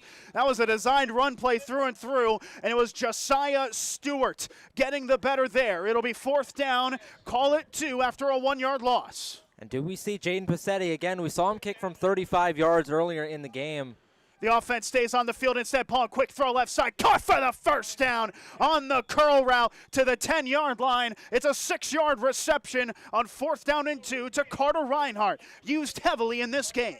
Rather, I'll correct myself. We saw Passetti hit from about 35 pregame. We haven't seen him kick yet in this one. That one would have been within his range, but Jersey Shore, they decided to go for it. They've already went for it 3 times on fourth down. That, their first conversion, and to get a conversion there to keep the drive alive inside the red zone is a big one to get. We have a timeout for a stoppage, but on fourth down, there was no doubt about the Bulldogs were going to go for it. Pauling finding Reinhardt on a quick curl route that went for 6 yards. It'll be goal-to-go territory here for Jersey Shore when play resumes, as the injury is Zaire Certain, the freshman who is playing well beyond his years, it has to be said. He's been very impressive today, making a lot of good tackles. And we hope the best for him as he is able to come back on the field on his own strength. Or come off the field, rather, on his own strength. And you go back to that fourth down. I mean, there was never any consideration for them to kick the field goal. I was about to set up like, well, he hit from 35 pregame. Maybe this is the time we trot him out. But Jersey Shore, there was no doubt in their mind. They ran hurry up. They got into the huddle quick. They knew they were going for it the whole way. That's why they trusted Pauling to run on third down. They knew if he didn't get it, they were going to go for it, and they got a huge conversion. First and goal at the 9. It's a play fake. Pauling takes it himself inside of the 5, outside the numbers, and into the end zone for the touchdown. It was Nolan Pauling, as I'm not sure if that's a flag or just a leaf on the field. It looks like the touchdown stands. Pauling, it looked like an option play from my view, Ryan. Took it himself, bounced off a tackler outside the numbers, and into the end zone for the score. But we do confirm it was a flag, and it'll be called back for what looks to be a holding penalty. And that's a huge touchdown to wipe off the board there. If you're Jersey Shore, I mean, you're in the driver's seat. If you end up getting that score there, Pauling, you mentioned it on the option, found the end zone easily, but the flag negates it, and that's a big one for Jersey Shore. So Pauling's rushing touchdown negated by a penalty marker. So back it up. It'll be a first and goal, but back at the 19-yard line. Pauling in the gun. This time a handoff. Sechrist immediately wrapped up there at the line of scrimmage. And a scream into the heavens from the linebacker, Richard Vaughn. I tell you what, this kid might be something special. He has been very impressive today. I mean, very fundamentally in space, fundamental tackles. Everything he has done could be teach tape for other linebackers. He has been on point throughout this entire game. He's one that I'm sure is going to get a look from some schools to play on Saturday. 1 minute left in the third. Pauling to throw on second and goal. He fires it on the comeback. A catch is made. Defender is down as it's inside of the 10 to about the 5-yard line on that far side. The defensive back slipped and went down on the ground. The reception was made. The safety saved the touchdown. And that defensive back who slipped is down on that far side with 40 seconds left in the third. And another injury here for Pennwood in the secondary, it seems. And there's been a few of those. This Pennwood secondary has already had some issues with injury already in this game. There's another one. And you start to wonder the depth. You mentioned they didn't travel with their full roster because of the drive. I counted only 35 players made the trip up here to Jersey Shore. You start to get concerned about if all these injuries start to stack up in the secondary, who do they have to go out there to replace them? We can count, at least on the rosters that were sent to us, 52 players on the roster typically. But Ryan, as you have counted, a lot less than 52 making the trip. An injury in the secondary. I did see William Gall come into the game. He is typically starting at a cornerback position. We just saw Zaire Certain, who is a safety, go down with an injury a couple of plays ago. The number 20 for Pennwood, as we continue to have a stoppage. As the clock reads, 40.1 here in the third quarter. Jersey Shore 37, Pennwood 13. The Bulldogs had a touchdown negated by a holding penalty. When play resumes after an 11-yard reception, it'll be third and goal at the 7. And the Bulldogs can put this game to bed with another score here in the dying embers of the third quarter. Yeah, touchdown here would be huge. I mean, you go up and you put that score into the 40s. You really feel like with about 12 minutes left on the clock that this game is well within your control. This is a huge touchdown or a huge score if they are able to find it. Pennwood throwing everything at the wall, trying to stop Jersey Shore. And they've done a good job for a majority of this game at getting Jersey Shore off the field. They will need a good stand here on third down to not give up a touchdown. We see the Pennwood player get back up on his feet, still being gingerly tended to by the medical staff here at Thompson Street Stadium.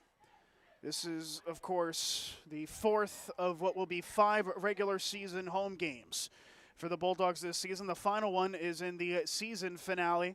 That'll take place against the local high school, Central Mountain. They are on the road next week to take on Scranton Prep. As we see the injured athlete come out onto the field, and he is going to walk around the confines of Thompson Street Stadium past the back end zone. And we hope best as he is still tended to behind the end zone here. Play will resume. 3rd and goal. Pauling quickly takes the snap to throw. Rolls out to the left side. Pumps. Tries to revert back to the right. Trying to make something out of nothing. And he stays out of it. Breaks another tackle outside. Fires to the back of the end zone. Oh, that's incredible. Touchdown, Jersey Shore. Nolan Pauling throwing the rabbit out of the hat. Flags are flying after the play. There is some talking tos to come as Nolan Pauling, with one of the most incredible quarterback plays you will ever see, fires it to the back of the end zone. I thought it was Watkins. We'll have to get confirmation on the receiver that made the catch, but Pauling, turning nothing into something, is able to get another passing touchdown, 43-13 with the extra point to come. I mean, he turns catastrophe into jubilation. That is one that looks like he's going to be sacked for about a 10-yard loss. Gets out of a scrum, he rolls to his right, he buys as much time as he can, and Pauling's such a weapon at being able to buy time to find somebody open. You mentioned it was Carson Watkins there who made the sliding catch. Pauling, a fantastic individual effort from the sophomore quarterback, and I'm sure if you're around the Heartland Conference, you look at that play and say, oh, this kid's a sophomore, we've got to deal with this for 2 more years. What an incredible individual effort there from Pauling, and then at the end, not sure if there was some sort of taunting as 3 flags immediately flew into the air. Well, there were a little bit of flags everywhere. I did see a Pennwood player throw his helmet on the ground in frustration. I got to tell you, I don't blame him. That was a very frustrating play to have done against you, but Nolan Pauling with something that would make a magician blush in the backfield. The point after from Passetti is through the uprights and good, and after all of that, the Bulldogs are in business. They lead by 31 points, 44-13, 23 seconds left to go in the third quarter, and I'm not sure you will see many plays at any level as good as what we have just seen there from the quarterback, Nolan Pauling. No, Nick, I think Nolan Pauling might be a little bit confused. We're all here playing a football game. He's out here for Cirque du Soleil. I mean, that is just a magical individual effort from Pauling. An incredible job, again, just buying time. And he is such a weapon with his legs, not only running, but also staying horizontal, looking downfield to throw. A great individual play from Pauling. You can't hear me say that enough. A fantastic play as we look as looks like Pennwood's coach. So that player that went off the field, you mentioned we thought he was walking around. It looked like he was walking, by my view, the Pennwood player towards the ambulance. I'm not sure if that's where Pennwood's head coach is going. That is one of the Pennwood assistant coaches. I can't confirm. That is walked all the way to the back end zone. I believe that is where the player still is, just being tended to by the staff. As this one on a short view is fielded at the goal line by the returner. He takes it left side, 5, 10, bounces off the left side of the 15, wrapped up at the 20. Another penalty marker is down. You do not want this to become a game that gets ugly. The referee and crew trying to stabilize things as another flag comes in. We are awaiting an update on the far side. One of the coaching staff members coming behind the back end zone. We are not certain what the reason for that is, but we will give an update if it is available. But back on the field, a good return, but a penalty down. It looks to be in the area of holding. That's going to back Pennwood up. 44-13 is the score. 13 seconds left to go in the third quarter. It has been a very long evening here at Thompson Street Stadium, and they do confirm the holding that backs them up to the 10-yard line. Yeah, you mentioned it. It's been a very long game so far. You factor in the 30-minute delay plus all the offense and all the passing. Offense means the clock has stopped a lot more than normal. I mean, right now it's 9:40, and we're not even into the fourth quarter. We are in for a late one here at Jersey Shore. It was the 30-minute delay not helping, of course. Serrano under center, first play from scrimmage at their own 10. Takes the snap, weak side handoff at an initial seam, gets to about the line of scrimmage, though, if not maybe losing a yard, and they do lose a yard beyond the 10 to the 9-yard line. Well, it looked like the way that the play was set up, there could have been a hole, but that collapsed quickly as Frazier couldn't get upfield. 1-yard loss, and that is how the third quarter ends at Thompson Street Stadium. It's Jersey Shore 44, Pennwood 13. You're tuned in to Jersey Shore football on the Bear Country Sports Network. 42 years serving you. All Round Tire, your hometown service and tire sales center. Family owned and operated, All Round Tire features Cooper and many other brands, including Michelin and Firestone. Make us your first choice, not only for passenger, light truck, farm, and ag tires, but also for service, brakes, exhaust, belts, and hoses. We offer the only vulcanized flat repairs in the area. PA State Inspection 2, open weekdays 8 till 5, Saturday till noon. All Round Tire, Cement Hollow Road, Jersey Shore. And put 12 minutes on the clock one last time from Thompson Street Stadium in Jersey Shore, Pennsylvania. Bulldogs leading 44-13.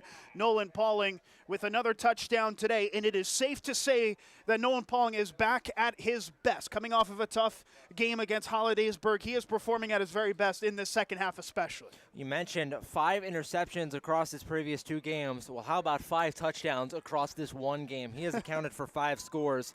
4 score through the air, shout out Abraham Lincoln, and 1 on the ground. What a great bounce-back game from Pauling. Tom Fleming and Ryan State's always good for a reference alongside us as it is second down and 11.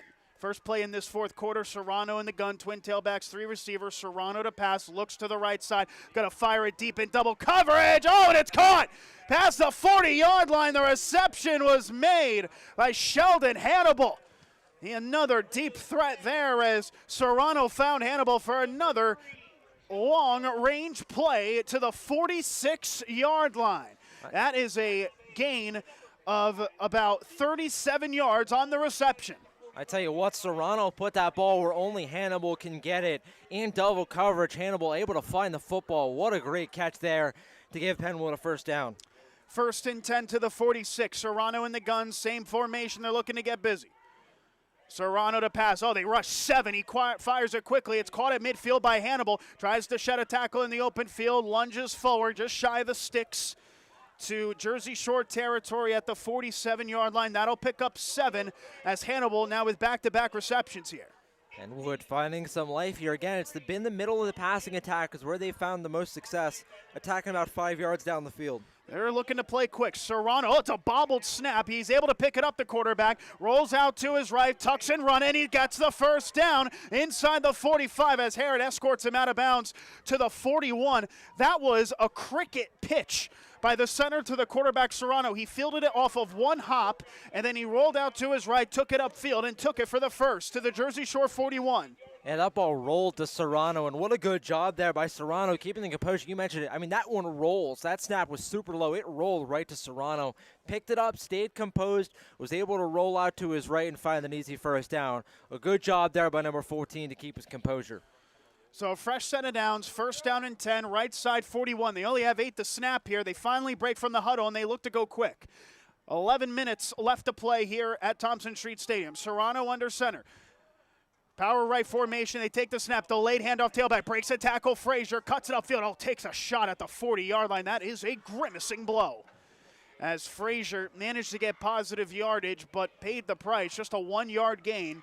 As what looked like G on the tackle, assisted as well by Sechrist, unsurprisingly. Second down and 9. And Nick, I think the clock didn't run on that last play. It was at 10:55. The play went off, and the clock never moved.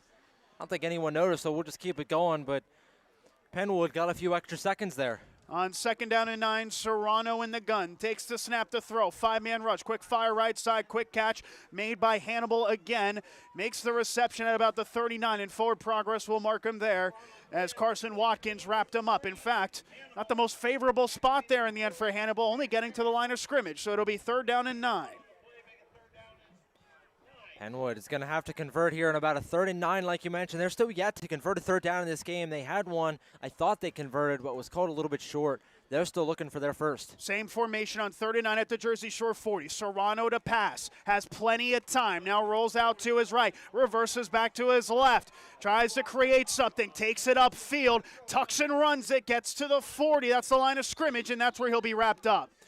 Oh, it was impressive from Serrano to make something happen. Did something similar to what Pauling did on the previous play. Go back to the middle of the field, but this time there was no rabbit in the hat there for the Pennwood quarterback, as the wrap-up was made again by Grayson Willits, who is having a very impressive evening. 4th down and 9, and at this point you're in the area of uncertainty. You might as well go for it. 9.5 minutes left in the 4th. Jersey Shore 44, Pennwood 13. And the offense stays on the field at the Bulldog 40. I mean, when you're down, 31 points, there's no reason not to go for it at this point. 2 receivers right, 1 receiver left. Serrano is under center in the I formation. The senior quarterback takes the snap under heavy pressure, rolls out to his right. He's going to fire it deep. Oh, he's got a man wide open, but it's intercepted. Picked off by Watkins. He takes it down the field past the 40, has blockers, but will go out of bounds at midfield, and it is that name again, Carson Watkins, with his 6th interception of the season. The Bulldogs are undefeated 4-0 when Watkins has a pick, and now he has an interception here in the 4th quarter that puts a dagger in the Patriots. I mean, they're certainly on pace to be 5-0 when he has an interception, but what a great individual play there from Watkins, because that's not Watkins' man. They had somebody open down the field. It looked like it was Sheldon Hamble again. Watkins was matched up against another number 19, Cameron Nesbitt. That ball's in the air. Watkins sensed the throw was coming, turned around. A great job to find the football and take it away. So with the return after the interception, the Bulldogs will have it at their own 49-yard line.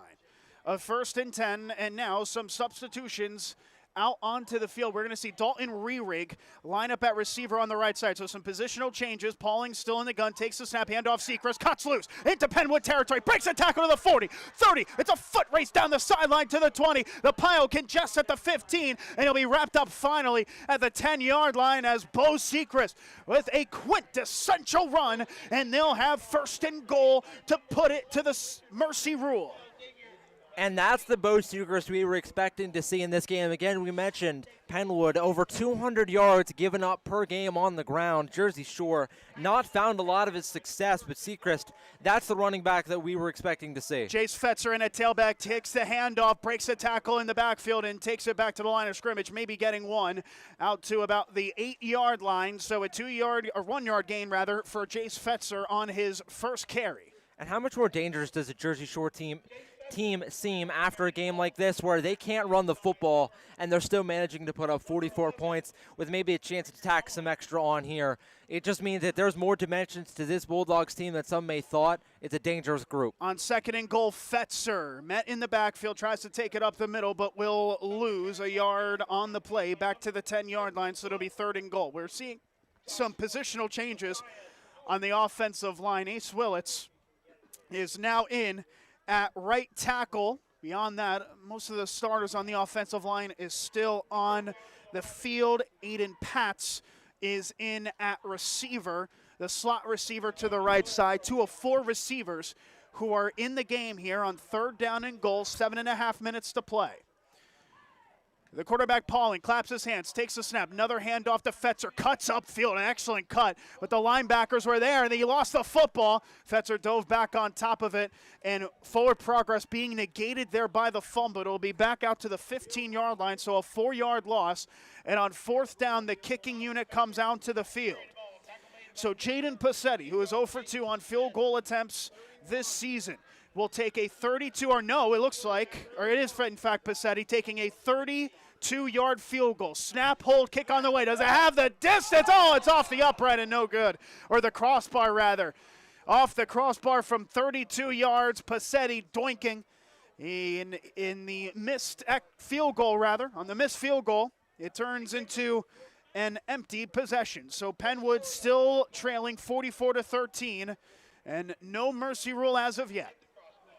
Yeah, that one doinked off the front of the crossbar. Passetti, maybe a little bit. If there's an extra yard there, that one would have scraped over. They are testing And we mentioned pregame, that's right about where he was kicking from, so that is right about the extent of his range. And you saw it there. Pizzetti put everything into it. It just came up, half a yard short of what would have been 3 points. From my view, that tells me the ball needs to be around the 10-yard line if you want to be comfortable enough to go for a field goal attempt, at least based off of what we just saw there. We saw him pregame making from about 35 yards out. However, pregame and the real thing, very much different. As the first play from scrimmage, Serrano fires over the middle. Caught, no, it's a drop. Haji Ali, the intended target. That would have been enough for the first down right at the 30. Ali unable to haul it in. Harrett was in there in coverage. It'll be second down as we see a substitution. Ace Willits now in, or rather that is the freshman Tyson Fisher, who is in as the right side edge rusher. And Ali been quiet in this game. Again, we mentioned coming into the game, 30 receptions, the leading receiver for this Pennwood team. If I'm not mistaken, that is his first target of the game. Hayden Kelly and Dalton Rerig also in the secondary amongst the changers. Serrano on second down, takes the snap, blitz coming, fires on the curl left side, but the play is whistled dead as a penalty marker is down. Jason Jennings was chasing down Josiah Haley, who made that reception, but the penalty marker stopping play. And that flag is going to be a false start against Pennwood, so back him up 5 yards. Hunter Eck also in on the defensive line. Jacob G is the left-sided defensive tackle. The left side end is Jace Fetzer. So the backups in the secondary here on what will be a second down and 15 after the pre-snap penalty that goes against Pennwood. Timothy Lope also in. He is the safety left side. Serrano in the gun, same formation. Drops back to pass. Steps up, now rolls out to his right, buys time, and fires on the comeback route. Diving catch right at the 30, and that looks to be enough for the first down. And you're going to get tired of saying his name today, but Sheldon Hannibal is there again, and this time a reception that goes for the first down. A 15-yard play to negate the penalty yardage and move the chains. And Hannibal just running a comeback route there. A good job by Serrano to buy time for Hannibal to cut back on the route, and he found space open. A good job there to find the soft spot in the zone from Serrano and pick up a first down for Pennwood. Halfway point here in the fourth quarter. Bulldogs up 44-13 against Pennwood. First and 10 for the Patriots. Ball at their own 30. Serrano on the right side hash, takes the snap to pass, dumps it off to the right side. Catch made by Haley, has room, first down and more to the 40, and gets it to about midfield before being pushed out of bounds. In fact, it'll be just shy of midfield as Timothy Lope helped escorting him. It's out to the 49, a 19-yard reception out of the backfield from the tailback, Haley. And a good job there by Serrano. Jersey Shore sent the blitz. Serrano just dumped it off to Haley right away, recognized the blitz. Haley, a good job to find space for the first down. And right now for Pennwood, it's just, the game's out of reach at this point. Right now, if you're the Patriots, you just try to want to find what works. Use this game as some confidence building going into some other games. Maybe get a successful drive here and find out what's going to work for you moving forward. Serrano under center, first and 10. A delayed handoff to the tailback. Haley breaks a tackle in the backfield and can only take it back to the line of scrimmage. Grayson Willits helping out. In fact, they'll give it a loss of 1. So a second and 11 as Willits gets the TFL. And a really good tackle there from Willits. On second and long, Serrano, same formation. 2 left, 1 right, the receivers. It's another handoff, this time to the fullback Smith, and he is met by a pile. Gets a yard back to the 49-yard line, but pays the price as he was met right away. It was Jason Jennings eventually pushing the pile backwards. And third down and 10. If you want to look at a reason why Jersey Shore won this game, look to this run defense. And we'll get the stats afterward, but I would not be surprised if Pennwood does not even have 30 yards rushing in this game. Well, they did a 20-yard quarterback run, so maybe close to they don't have 50 yards rushing. Maybe from their tailbacks alone. Yeah, exactly. Jersey Shore has just done such a good job in the run fit. On third down and 10, Serrano in the gun, same formation, takes the snap, looks to throw, fires over the middle, catch is made right at the first down marker from Haji Ali, and the forward progress will give it to him in Jersey Shore territory to the 40-yard line, and an impressive 10-yard catch on third down and 9. That will be enough for the first to the 41. And that was Ali matched up against Timothy Lope. He got inside leverage, but a good job from Lope there to wrap him up. A fresh set of downs here for the Patriots, looking for a consolation score here with 4 minutes left to play. This is a Pennwood team that had a heartbreaking loss against Interboro, had a win in week 1 against Norristown. and have prevented the mercy roll here at Jersey Shore as of now. Serrano in the gun on first down, dumps it off left side to the tailback, cuts it upfield. Rather, that's Hannibal, who takes it inside of the 30 for the first down to the 25, and down at about the 24-yard line, making the tackle from behind Hunter Eck, but not before a first down inside of the Bulldog 24-yard line. It's a really good pitch and catch there again. Pennwood finding some life here on this drive. Looking for one more score as Hannibal gets another reception, taking the Haji Ali role in this game. Serrano in the gun, takes the snap, quick dump off right side, catch is made in the open field outside the numbers 20, and a horse collar penalty is going to give an automatic first down. And the tackle from behind, from the reception, the gain was for about 7 or 8 yards, but that will be enough for the first down on the horse collar tackle. Hannibal again on the reception. I think we mentioned coming into this game, 7 catches. Coming into this game, I guarantee you he has more than 7 catches in this game alone. I mean, it feels like every throw that Serrano has made has been to Sheldon Hannibal. What a game individually from him. That's a lot to build off of. Maybe a little bit more confidence in their junior receiver number 3 going forward, but he has just been everywhere. Looks like he has 7 receptions on this drive, it seems like. 3 minutes left to go, and it's first down and goal. Serrano under center takes the snap. Weak side handoff to Haley. Takes it inside of the 5, lunging towards the end zone. He'll be stopped. Looks to be just shy of it. Gets a sizable gain of about 6 yards. It'll be second down and goal to go. And it looks like they're going to spot him right at about the 1.5-yard line. A really good run there, and again from Pennwood. At this point, all you're looking for is just a little bit of confidence going in the next week. And on this drive against some of the Bulldog backups, they found a little bit of life. Sean Frazier back in the game. He is the starting tailback. Watch out for him on this play. Second and goal. 2 receivers left, 1 right. Serrano under center with 10 to snap. Gets it off. Hands it off towards the goal line. Frazier pushes the pile, and he is stopped shy just at the goal line. As this time the Bulldogs defensively were equal to it. Third down and goal. 2 minutes left. And I'm surprised they didn't hand that one off to number 0, Jaden Smith. He's been the big one to see successes on the ground up the middle. Now on third and goal, Serrano under center again. Takes the quick snap, looks to pass, actually runs into his fullback, tries to take it in the end zone himself, and he does. It's a touchdown for Pennwood. And what looked like a bit of a calamity there. Initially, it looked like Serrano was looking to pass. He might have faked the throw, Ryan, to the left side. Jaden Smith helped push him into the end zone. And so Pennwood manages to get another score. It is their 3rd touchdown of the day to make it 19-0, the extra point pending. Yeah, I'm wondering if that was a designed push, because it looked like Smith immediately ran right into Serrano and just kind of shoved him forward. Kind of a de facto Philly special. There's a lot of conversation about that going on this week.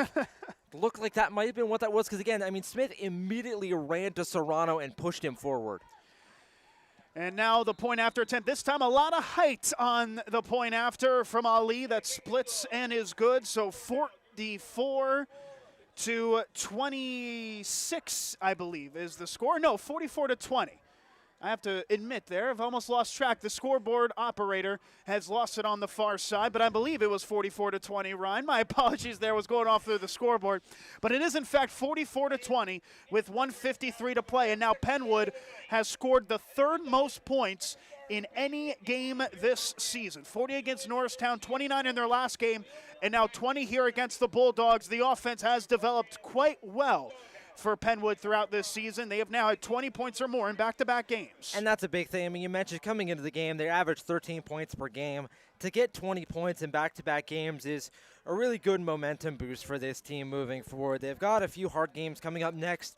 They play Chester next week. That'll be a hard one for Pennwood, but scoring 20 points in back-to-back weeks should give them a little bit of positive momentum. Chester and Chichester to end the season for them. They have 1 win in the Darren Riles era that started this season, the former All-PSAC defensive back. Also, part of that Millersville team that reached all the way to the NCAA quarterfinals before losing to North Dakota State by just 10 points in the quarterfinals. That was back, of course, in the 80s. As this will be sent away by Ali, fresh after that made point after. It'll be a squib kick. And it bounces over the up man, looking back for the returner. Lope will pick it up at the 15, takes it upfield to the 20, and that was where he'll be wrapped up at the 20-yard line. It was Jeremiah Omaroso who brought him down. And so the Bulldogs, with 1 minute and 42 seconds left, can see this game out from here. Tell you what, I did not know that North Dakota State was one time a Division II school. Yes, they were. It's kind of like the fun fact of, East Carolina University, the Division I school. Clarion has a bowl win against them. A Division I bowl win against them. Wait. So Clarion. Well, not Division I. It's a Division II bowl win. Division II bowl win. All right, first play from scrimmage here, though. Hand it off to the tailback, gets it upfield, past the 20-yard line. The pile carrying all the way to the 25. Good job by the offensive line as the wrap-up takes place at the 26. A 6-yard gain, 90 seconds left to go in this one. Yeah, well, correct. Division II bowl game. That's kind of what you get at the end of these games, right? You get some fun facts about some PSAC schools. That was a carry from Jace Fetzer that went for 6 yards, that is. The quarterback in the game is Hayden Kelly. His pass attempts coming against Shikellamy this season, as now we'll have movement and a false start. That looked like Aiden Pat's moving early, the near side slot receiver. Yeah, that was a false start on just about everybody. I think everyone moved a little bit early there except the center. Pat's moved early. Looked like the receiver number 40 moved early as well. Just a few guys there getting a little bit antsy. Kelly in the high gun takes care of a high snap, hands it off up the middle.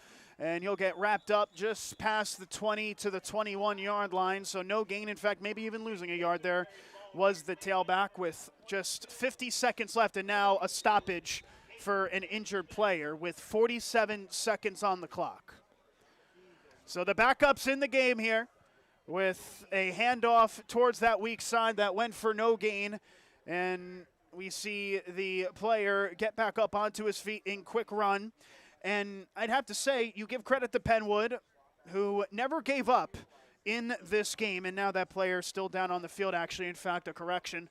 Looked like Caden Tan Smith, who was in there on the tackle, is just a bit slow to get up. With 47 seconds here on the clock, some of the crowd dispersing here as the Bulldogs take care of business here at home and make amends for that big loss against Hollidaysburg.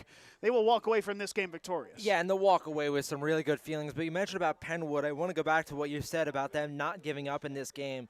That's kind of a concern sometimes when we have a first-year head coach.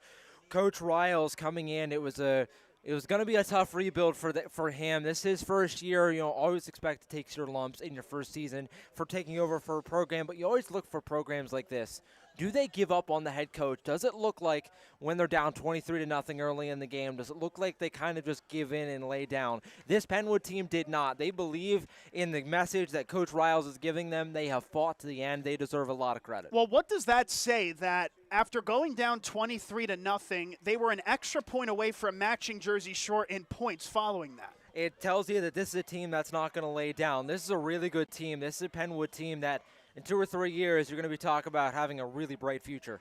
Hayden Kelly in the gun, twin tailbacks to him. 2 receivers left, 1 receiver right.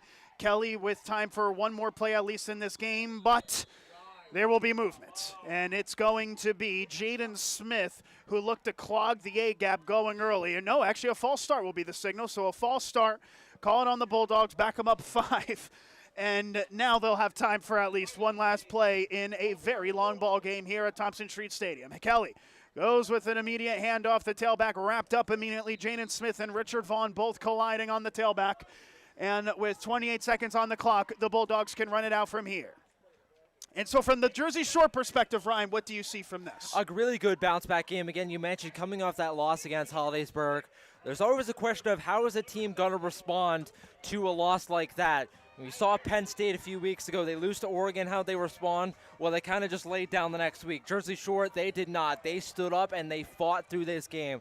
They look like the Jersey Shore team we've seen throughout the rest of the season. A fantastic game from them, a great bounce-back game as they get ready for what's going to be maybe one of their toughest matchups of the season on the road against Scranton next week. And so as the clock ticks down and is at final, it is the Bulldogs, a team that wins from the war of attrition, getting it done in the beginning. They score the first 23 points of the game and defeat Pennwood, a final score of 44-20. The Bulldogs improved to 6-2 on the season. They're on the road against Scranton Prep before Central Mountain closes out their regular season. Pennwood dropping to 1-7 with Chester and Chichester closing their season out. Ryan, your play of the game for this very bizarre football game that we have seen tonight. I mean, my player of the game has to be Nolan Pauling. You mentioned the circus play there at the end of the third quarter, but also just what a job for him to respond after last week. This will be the last time we mentioned it. 84 yards, 3 interceptions a week ago against Hollidaysburg. Responds in kind today. 5 total touchdowns. Did it on the ground, did it through the air, did it with the deep pass, did it with the short and intermediate. You name a way that Nolan Pauling could have played his best. He did it in this game. Maybe his magnum opus of the season so far. A great effort from him and a really good win for Jersey Shore. And with that, that's going to wrap things up from Thompson Street Stadium. For our executive producer Dave Stratton, director Tom Fleming, color commentator Ryan States, I'm Nicolas Severini saying so long from Jersey Shore. Your final score, Jersey Shore 44, Pennwood 20.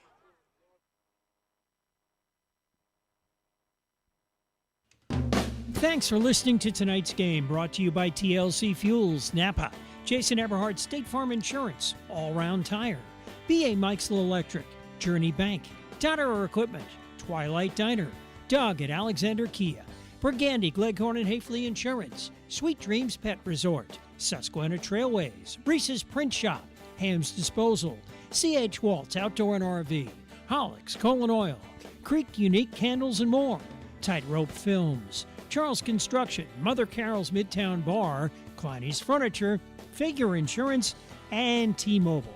Get ready for our next broadcast next Friday. The Bulldogs travel to Scranton Prep, live on 99.9 FM, streaming through BearCountry999.com. YouTube for live video. Search Bear Country 999.